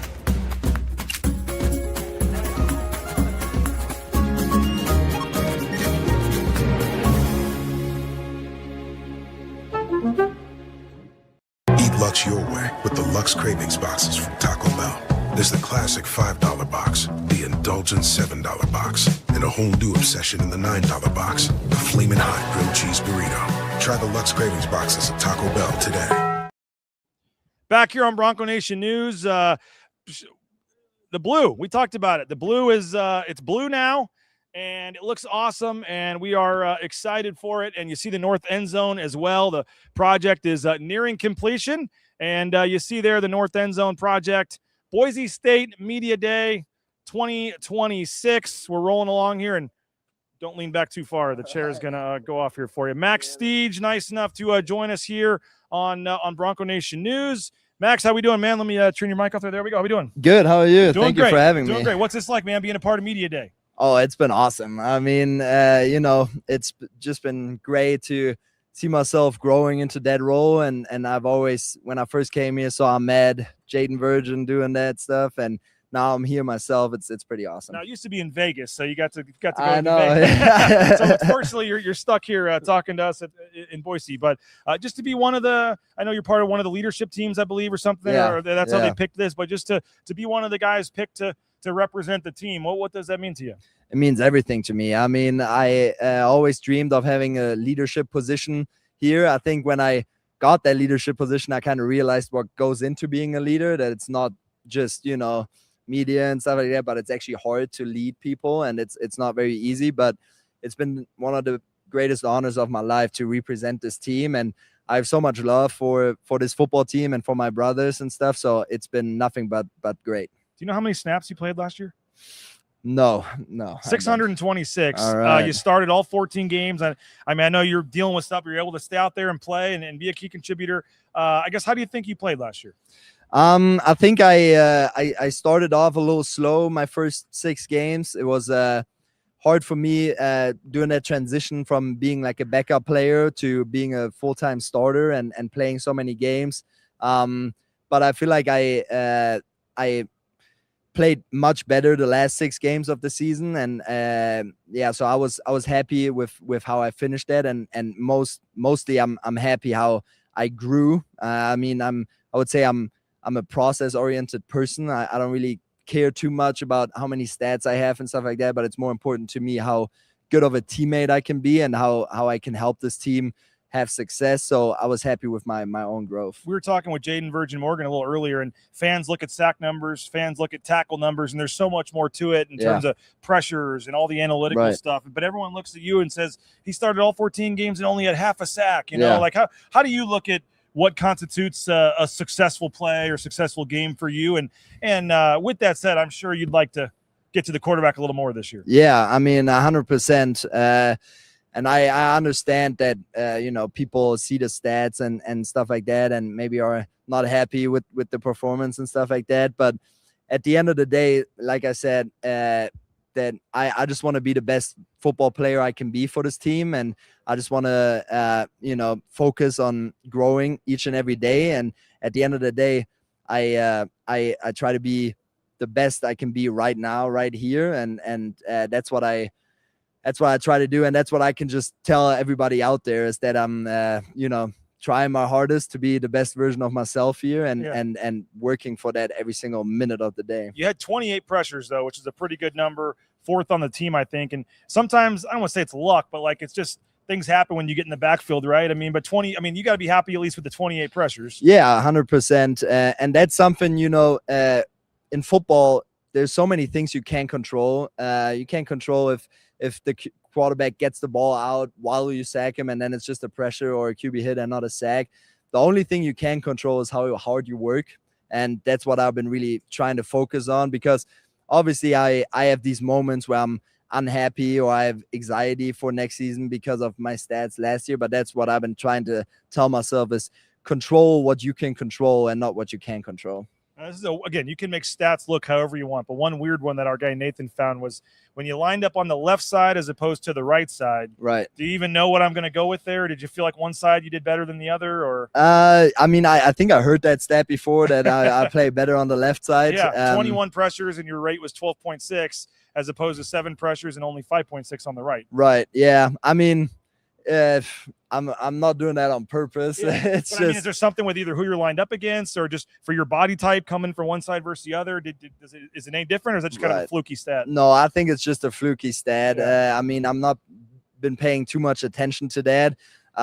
Maybe there's something to do that my right hand is down on my stance. I'm not sure, but I think it's more like a fluky stat. Yeah. Well, obviously you got JVM back, you got yourself. Tell us about that room and those pass rushers and those guys coming off the edge. I mean, everyone looked at the sack numbers last year and stuff, but I know you guys have a lot of confidence in you guys, and then the depth behind you. How do you guys feel as a group this year? Yeah, I mean, I think this group has the most depth that I've ever been a part of in the edge group, and excuse me, and I mean, I'm super proud on how Roman Kaywood, Bobo, how they grow into their role, and I think every day I come in, I have that feeling of somebody can take my spot, and I think that's super important, because with competition, obviously you grow.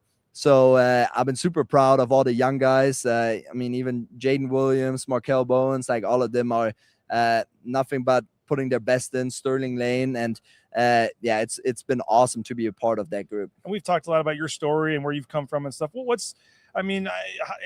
how do you, I mean, I know it's hard to sum it up in 30 seconds, but you just think about all the journey you put in, and everybody kind of knows your story, but maybe you can give them the Cliff Notes version. But just to make it to this point and be here and be out playing on this field on national TV from where you've come from, what's this whole thing meant to you?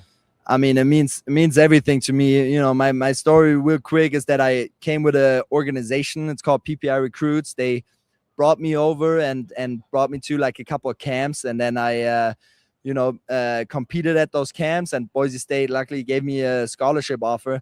But what I think is even more important is what came after that, right? Like, once you get here, how do you become a starter? I think that might be even harder than coming here in the first place, competing with so many people. And I mean, I give all the glory there to Coach Frazier, Coach Shins.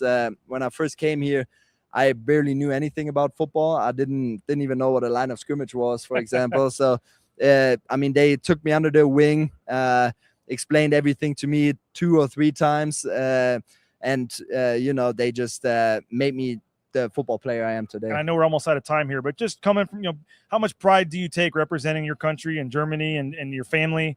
And how much, and like I said, I remember we talked to you about riding bus to some of the workouts and all the different things you do for practice and everything. Like, just how much pride do you take in kind of, I know it says your last name, it says Boise State, but just for your journey and for people back there? Yeah, I mean, I take a lot of pride in it. I remember when I was back in Germany looking at people that have done it and made it from Europe to a college football team, and now I'm in those shoes myself, and I know I have people looking up to me. I mean, that means the world to me, and take a lot of pride representing, the European, the German football here. And it's been awesome that's on display now on the blue. Well, we appreciate your time, man. I guess real quick, just how excited are you to fall camp 2 weeks from now? I mean, are you soaking in these final days? Does it feel like a long week away, 2 weeks? And what's it feel like? And how excited are you just to put the pads on and get ready for that Oregon game, man? Yeah, I'm super excited. I mean, fall camp can't get here soon enough, I would say. I'm ready to put some pads on and play some football again. Has been a lot of running and just doing strength and conditioning, and I'm ready to play some football now and show on TV and show all these fans all the hard work me and my brothers put in, and now we can put it on display. Well, appreciate your time, man. Hope you can stay healthy, have a big year, and looking forward to catching up with you again soon. Yes, sir. Thank you so much. All right, appreciate it. Yep. Max Steege, nice enough to join us here on Bronco Nation News as we roll along. I think that was player interview number 9. We got one more to go. Matt Wagner is going to join us. Again, if you're a Boise State fan, we hope you're enjoying the coverage today. Almost 3 hours here on Bronco Nation News, and we appreciate that. And we go to our third guy that is with Lithia Ford of Boise. We love Jim Sturk and company, Lithia Ford of Boise. And let's hear from the actor, Matt Wagner, Lithia Ford. We'll be back right after this. Around here, toughness isn't talked about. It's lived. Matt Wagner with the one-handed catch down. Early mornings, late nights. William Bowen with Ford. Work that doesn't make the highlight reel. Same mindset, different uniform. This is the blue-collar grit, earned, not given. Tough days don't stop us. They build us. McMillan shoots and scores. For the workers who don't back down, Ford doesn't either. Shannon fires. Lithia Ford of Boise, where Ford begins in Idaho. All right, we're back. We've reached the final interview. I don't know if this is your final interview too, but the final interview of the day. They saved the best for last. Matt Wagner, if you can do all that photo shoot and stuff there for Lithia Ford, you can easily answer some questions here for 10 minutes. Let's But how we doing, man? Great. Happy to be here. Well, what was that like? We saw the commercial there. I know we joke around about it, but it started with Riley and it's kind of Matt, and then you got in there, and just what's it like to be a part of that? And I mean, you probably never would have thought growing up you're going to be in a TV commercial to sell a truck. Yeah, no, it's a great privilege, and it's a great opportunity to be working with Jim and Jamie, the great people over at Lithia, and I'm just excited to be a part of that family. Yeah, they're our title sponsors, so we appreciate them as well. And yeah, great people over there. And it's pretty cool. I mean, it's even 5-6 years ago, you never could have imagined college athletics being able to drive around a free truck while doing something like that. Yeah, no doubt. It's definitely grown a lot. If I look back 6 years ago, I'd have never guessed that I was in a Lithia Ford commercial. No, you don't have quite the, Ben Ford has the name. I mean, he has the, he's the perfect fit. I guess you're the second most perfect fit, with the tight end group running. But I mean, that was one that had to happen. Ben Ford with Lithia Ford. But. Oh, 100%. We were talking about that before it even happened. And last November, we knew his name had to be at the top of their list. Well, what's it like for you, man? You're making the rounds, media day, part of the leadership group here, and being one of the veterans now, kind of speaking on behalf of the team for the season. What's this all like for you? It's honestly a great opportunity. I feel like I'm blessed to be able to be out here and talk about the team in a positive way. And just, I'm glad that I was picked, obviously, to be out here and talk to you guys.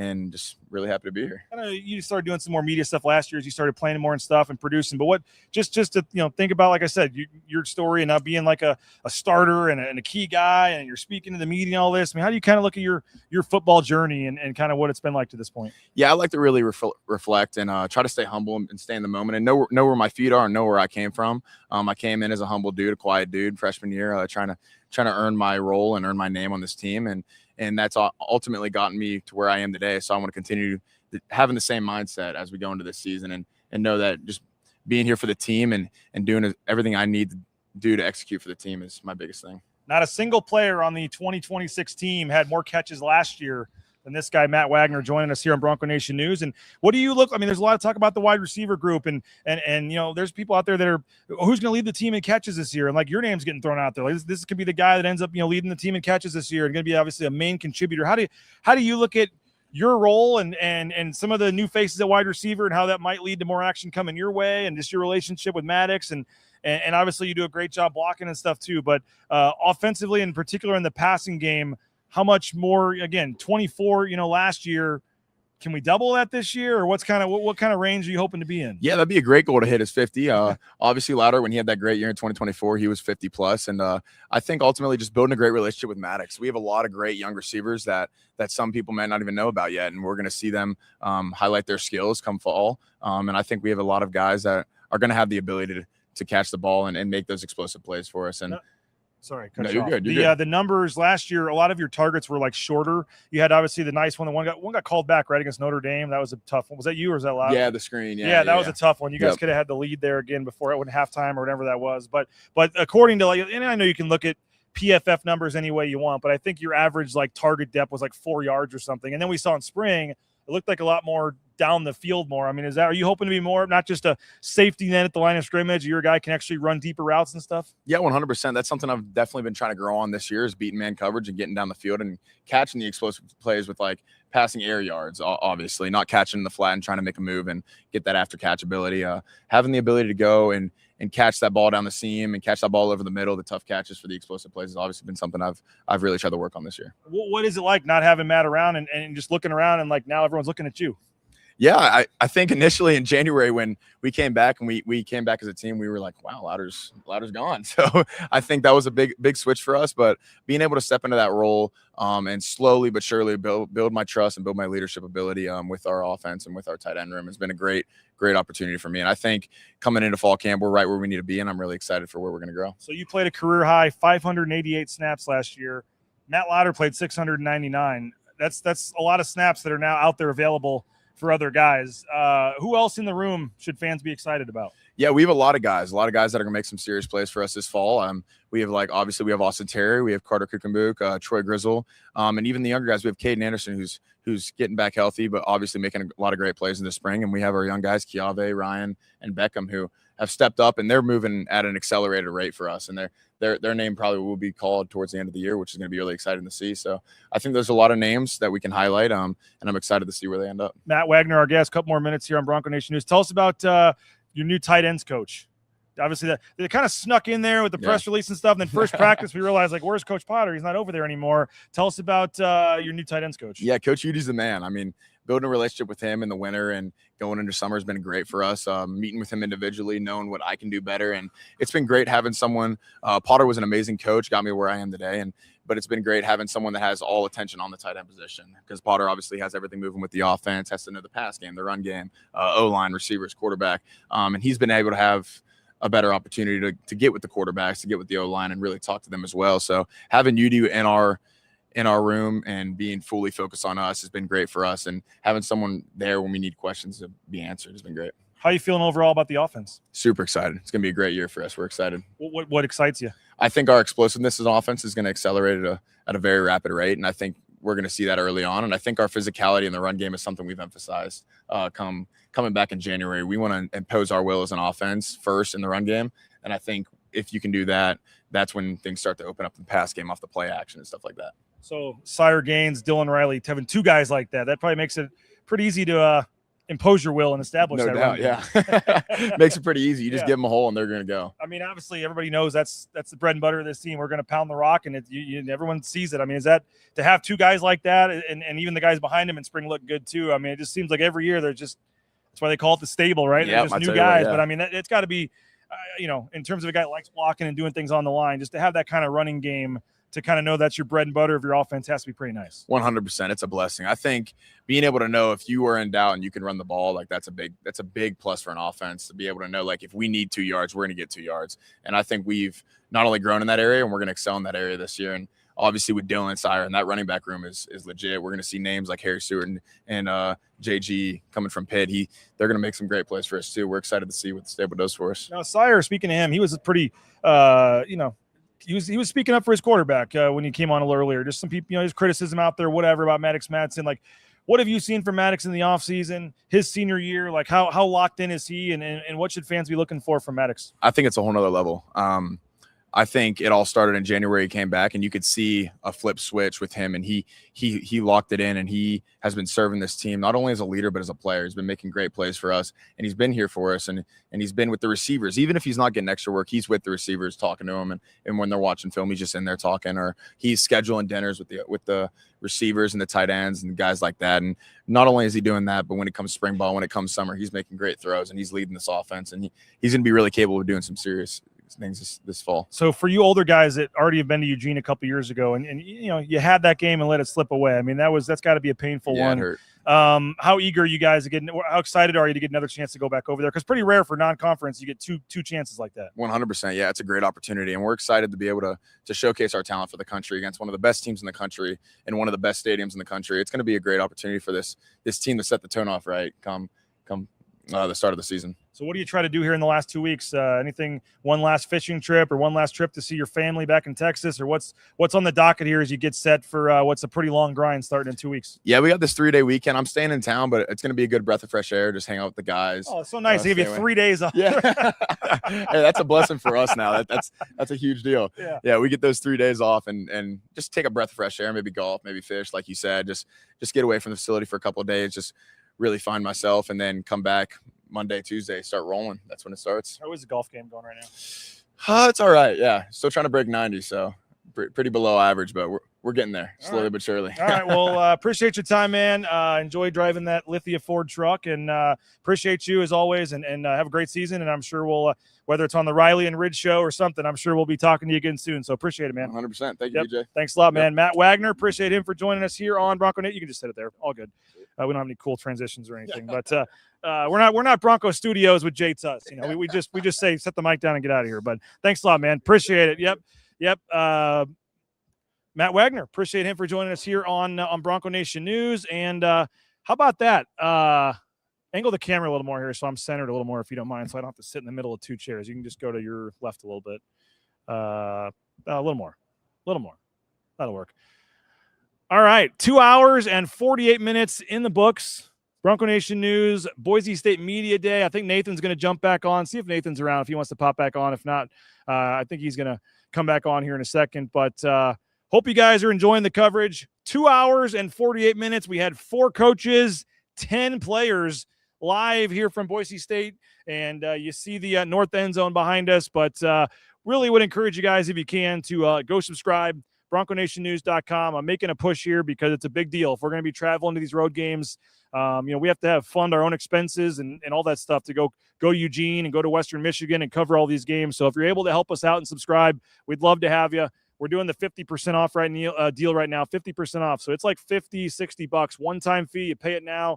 You don't have to pay it till this time next year, and you get all the recruiting coverage, all the 24/7 stuff that comes with that subscription, the message boards, the VIP board, all of Nathan's coverage, Mike Prater's columns, all that stuff. So if you like the 3-hour show today, that's one easy way, is to help us out and subscribe at BroncoNationNews.com. The other way would be to support our sponsors. We'd tell you all about them, but one more quick plug, and we want to thank Lithia Ford of Boise, online at lithiafordboise.com. Sun Cruiser, our studio sponsor. Check them out at Sun Cruiser. Idaho Central Credit Union, best in the business when it comes to banking.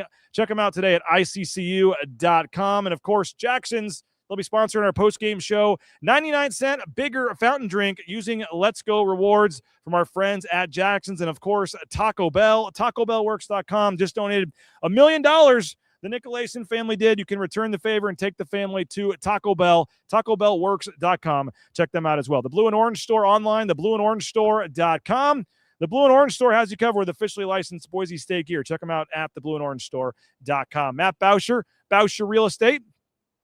Bauscher Real Estate, check them out, BauscherRealEstate.com. If you're looking to buy or sell a home, Matt Bauscher can help you out at Bauscher Real Estate. Signature Roofing, you need a new roof or repair to your roof, they got you covered. Signature Roofing, online at mysignatureroofing.com. You need a new fence? All your fencing needs, Element Fencing, 631-2790, elementfencing.com. Ridley's Family Markets, shop ridleys.com. 13 locations in the state of Idaho. Many more in the surrounding states. If you want that Idaho locally owned, locally supported company, and that is Ridley's Family Markets. We appreciate the Ridley family. Check them out at shopridleys.com. And, of course, rowpaint.com as well, or rowpaint.com. We appreciate them. All your painting needs, make sure you check out rowpaint.com. And another quick plug, we want to hear your memories. 40 years of memories in 40 seconds. We've had a couple good ones so far, so we'll have another one to play tomorrow. But if you want to send us a video, and preferably a video of you talking about the memory, not just the memory itself, just film yourself on your phone, 40 seconds or less. Tell us your favorite memory of the blue turf. It's pretty easy, and we need it horizontal if possible. Works better to play back. And then we'll be able to give away, and we're giving away a pretty cool deal, that shadow box, the Gene Blameyer autograph shadow box with a piece of the blue turf from the 1986 original blue turf season. So just all you got to do is send us a video, 40 seconds or less, of your favorite memory of 40 years of the blue turf. CollectBSU.com. Check them out. All your Boise State officially licensed gear. They got some cool memorabilia from like the women's soccer locker rooms. You can buy the lockers. You can get the chairs. They got some football duffel bags if you need a new suitcase. And, of course, all the various pieces of the blue turf turf, and they even have a piece of the goalpost that got torn down there that you could check out as well. So a lot of cool stuff there with Collect BSU. And again, get your memory in. We'd love to have that as well. Is Nathan coming back? Okay, no worries. Nathan's going to come join us here real quick, and we'll put a wrap on Media Days. But appreciate all you guys. Appreciate, again, Mateo for helping us behind the scenes. I keep looking at the background here, and it almost looks fake. Just a cool angle, and we were really worried about the laptop overheating, and somehow we made it 2 hours and 52 minutes of a live coverage, a live show. We'll see if we can push it over 3 hours here with Nathan before we get out of here. We got about 7 minutes left to do that, but really appreciate all you guys for hanging out with us, and for just come on in, Nathan, and for supporting the sponsors and making this thing as cool as it is. And would we have preferred to be at Circa down in Las Vegas, Nathan? Yes. I mean, we'll be there in a couple weeks. We'll be there in about a month for the contest weekend, and hopefully folks will join us. But all things considered, got to talk to more coaches, more players than we typically would have, and overall I thought it was a pretty fun day. Yeah, you expressed the same sentiment that I kind of was talking through some of the SIDs. Like, it's more fun to be down there in Vegas because not only just the Vegas aspect, getting to be at Circa, which is so much fun, but you get to kind of network with other coaches and other players. But I mean, getting to talk with, I think we had 15 different Boise State members, whether coaches or players today.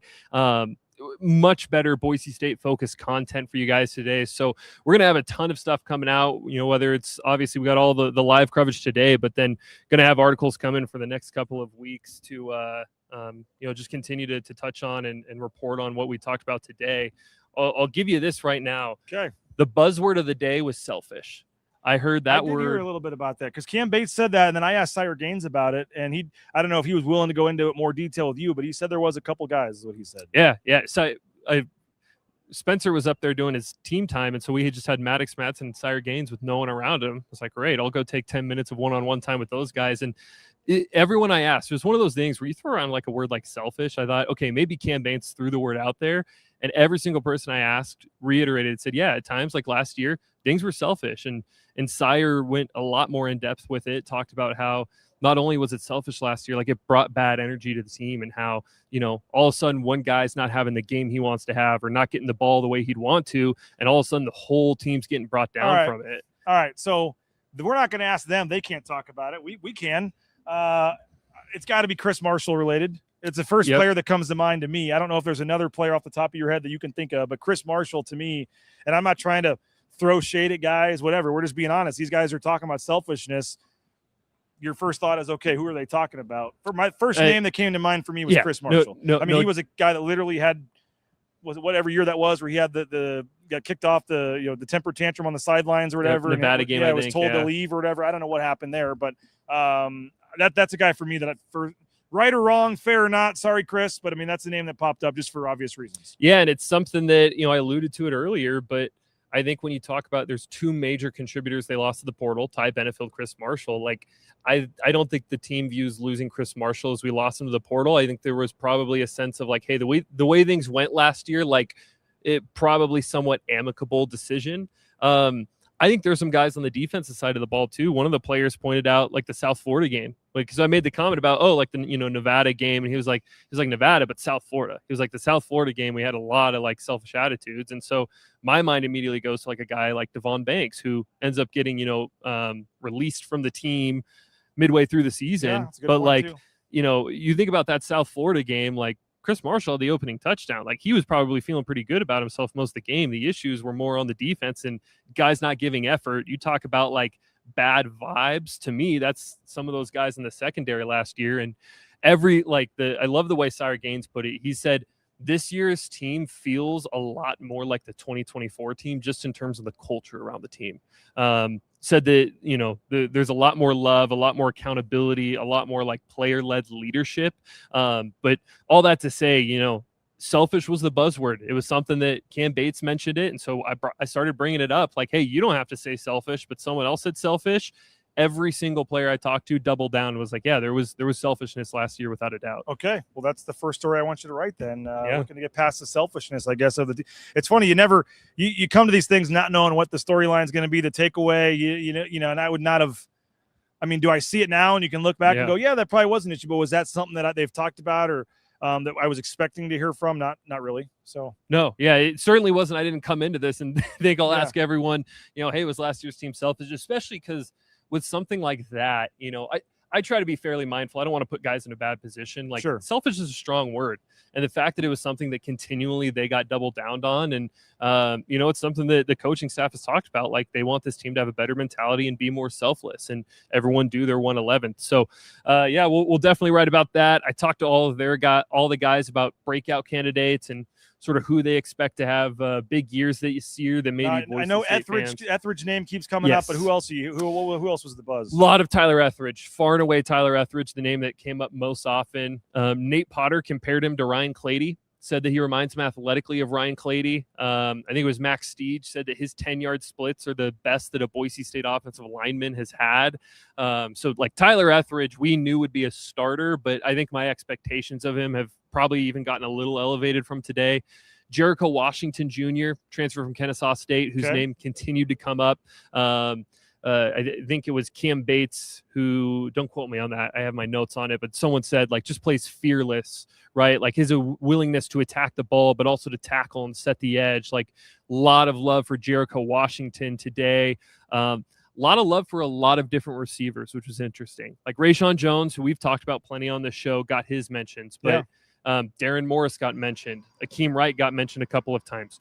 Comonte Cash Williams got mentioned 2 or 3 times. Nate Potter had talked about early in the day that the depth in the wide receiver room is one of the things he feels like is a strength of the team, which, based off last year, wide receiver room wasn't that good. A lot of issues there. So really encouraging to hear that they feel like they've got a really good wide receiver room. And the fact that the players echoed that by so many different guys getting named there, really encouraging. I would say a buzzword or whatever for me was depth. It sounds like they talked a lot about, what are you going to say? Like, we're really thin. We don't have any depth. But, there were a lot of coaches and a lot of players saying this is the most depth they've had at a lot of key positions. Yeah, wide receiver in particular, running back. Everyone raved about the running back room.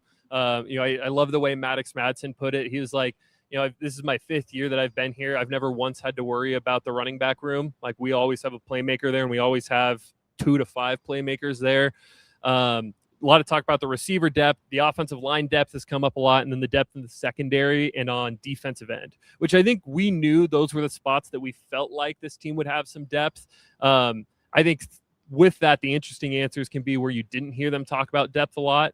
I didn't hear a lot of depth talk when it came to the linebackers. Heard a lot of praise for Bowen Phelps and Jake Ripp, but I didn't hear, linebacker's a spot where we're 6 deep, right? It was always those other spots that tend to come up. So, depth came up often. Stacey Collins says he feels pretty good about his group. And he's going to say that, obviously, like I said, he's not going to go, I'm worried about our group. But he named some guys, and obviously Logan Brantley coming in, and Sincere Brackett Lambley, and there's some other guys in the mix there that I'm forgetting their names. But, that's a fair position to look at. And that's a question that was fairly high on our list of the questions and storylines is the linebacker depth. And, Jaden Mickey said secondary, he thinks it's going to be fine. Yeah, we lost some starters, lost some talent there, but there's a lot of guys been waiting for their chance too. And so I think defensively it's going to be interesting because everyone's talking about the tackling, and that's got to be better, not having enough sacks. They want more takeaways. There's a lot of points that they're all saying, that the stupid penalties, they want to get rid of those this year. So you lost some name guys in Feely and Notriani, and I know you do every year, but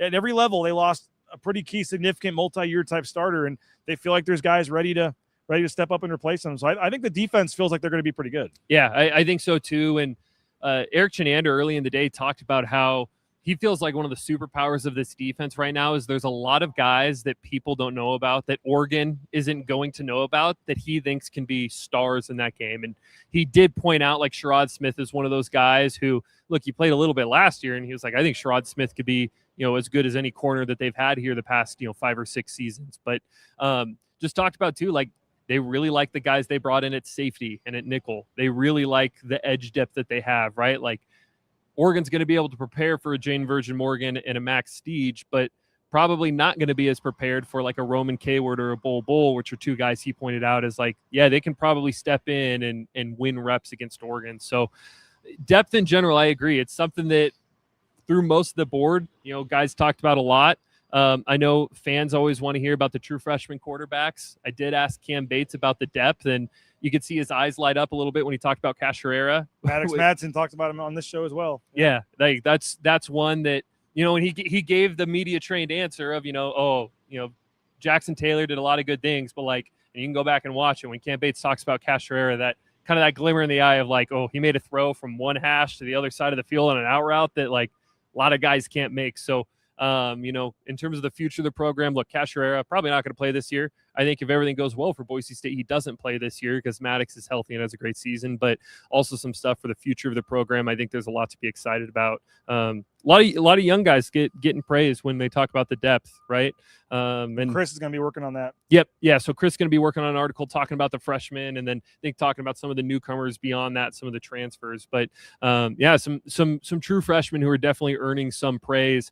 Madden Soliai, a guy who got a couple of mentions, the true freshman from Hawaii, that sounds like they think Madden Soliai might be able to play day one. So would be interesting to see. But yeah, all in all, I mean, look, again, from the content side of things, being able to talk to so many players and so many coaches, I think it's going to be a better experience for Bronco Nation getting to learn more about their team the way that they did it this year. Well, before we know it, you'll be eating some pizza and getting ready to talk about the Oregon game there at Uncle Bob's Pizza in 6-7 weeks. I mean, it's going to be here before we know it. Fall camp starting 2 weeks from today. We are going to be down. Nathan, I've been telling people why they should come hang out with me. They should come hang out with you. We'll be down at Circa. Nathan's going to be down there. Chris is going to be down there. And we're not going to have enough microphones, dude. Brad and Riddle are coming down too. Oh, man. So I got to try to get Circa to give me like 5 rooms. I got to see if we can pull you and Chris. Maybe now I guess you could bring in your wives. We can't do that. But it's going to be a lot of fun. Hope you'll join us. I actually had somebody in the chat that I saw here. Where's our commenter here in the chat?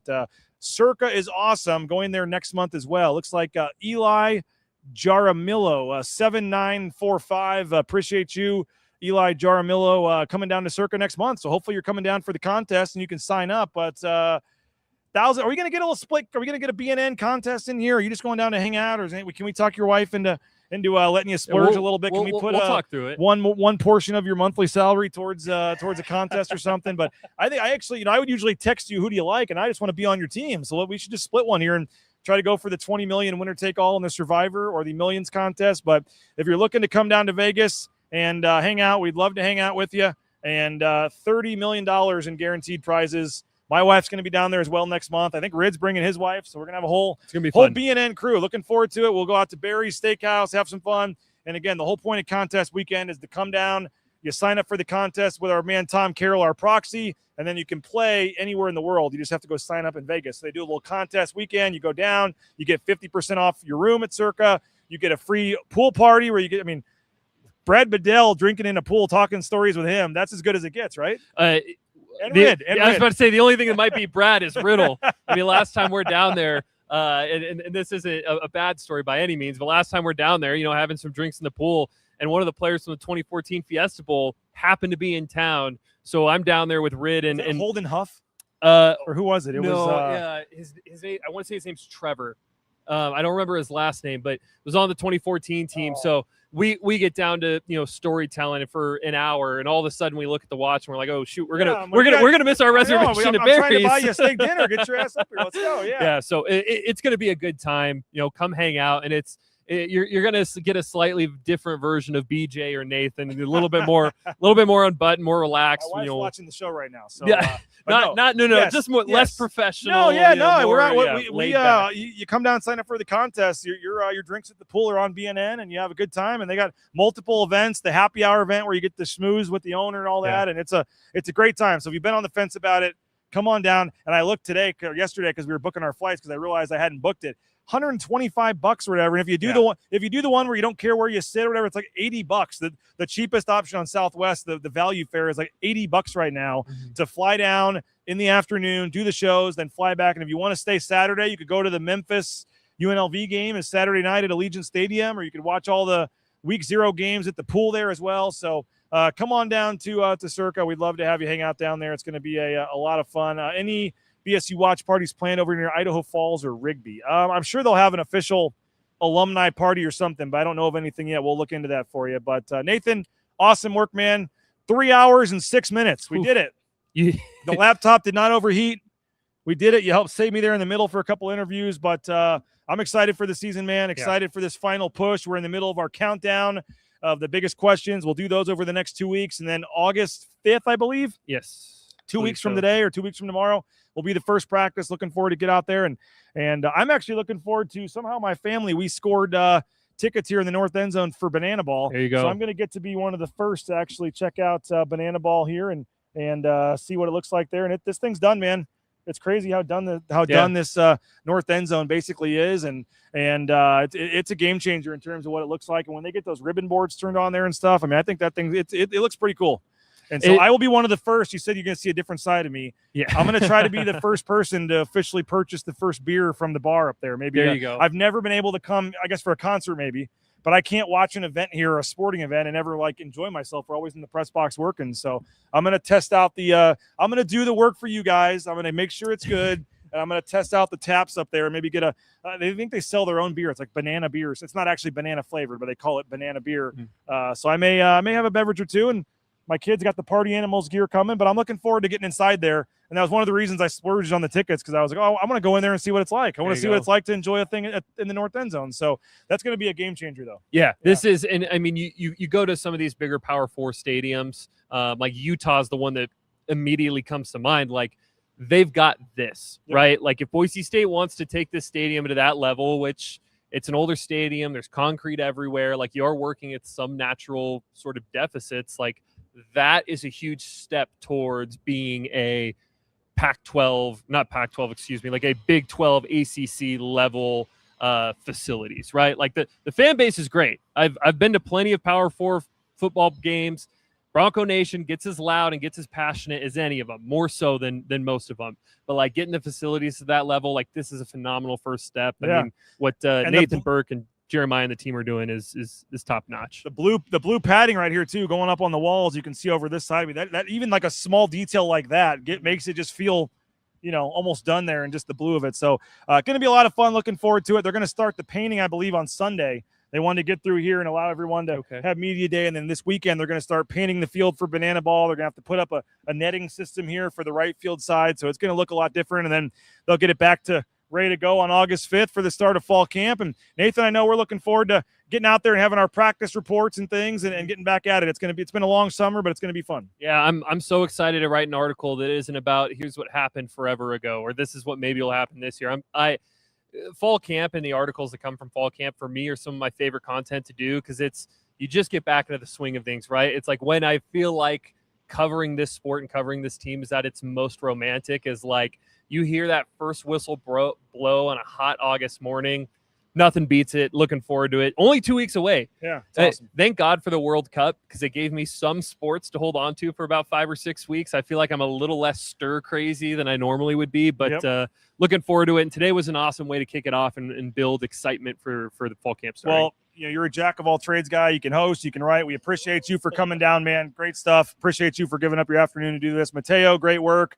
Chris, doing great work as well. And thank you to everybody at Boise State. I mean, you talk about Chris Coots setting this up, and everybody all the way down the line, and David and Alex and Jordan and the whole crew. And they were, this was a lot of work for them too, to set all this up and all the different stations and everything. And it looked, at least from what I could tell, went off without a hitch. I mean, within 2 or 3 minutes, every player was here on time, and it went very well. So cool event. Appreciate everybody. Thank you to you guys. And most importantly, thank you to you guys. And how about New Jersey Devils fan 5084? Thank you guys for all you do. I'm subscribing to BNN today.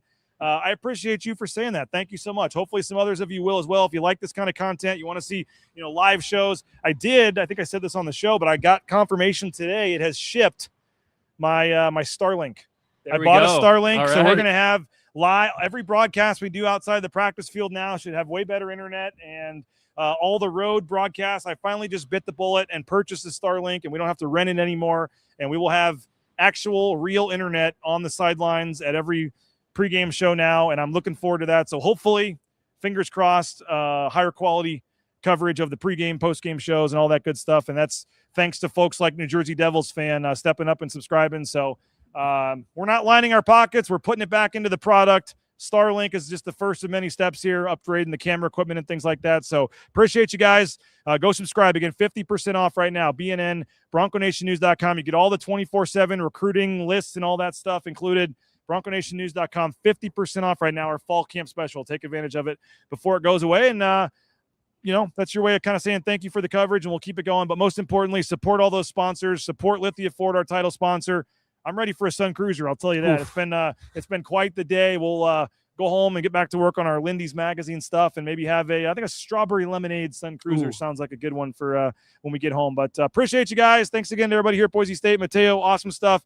Thank you to this laptop for making it through three. I mean, it was 5 minutes in, dude, and it was already overheating in the back. I mean, if you feel that, it's not, you're like, how did it make it for 3 hours here? But we pulled it off. 3 hours and 12 minutes to be exact. Go subscribe. Go read all of our content. You're going to have all kinds of stuff coming tonight, tomorrow, the future. Same with Chris. And appreciate you guys. Football is almost here. We made it. 3 hours and 12 minutes for Nathan, for Mateo, for Chris. I'm BJ signing off from Boise State. Go get a Sun Cruiser. Go support the sponsors. Go subscribe. We'll see you 9 a.m. tomorrow with Johnny Ballgame. We'll break this down again, and a lot more still to get to. So have a great rest of your day. Thanks for joining us. We'll see you online. Bronco Nation News at BroncoNationNews.com. Take care, everybody.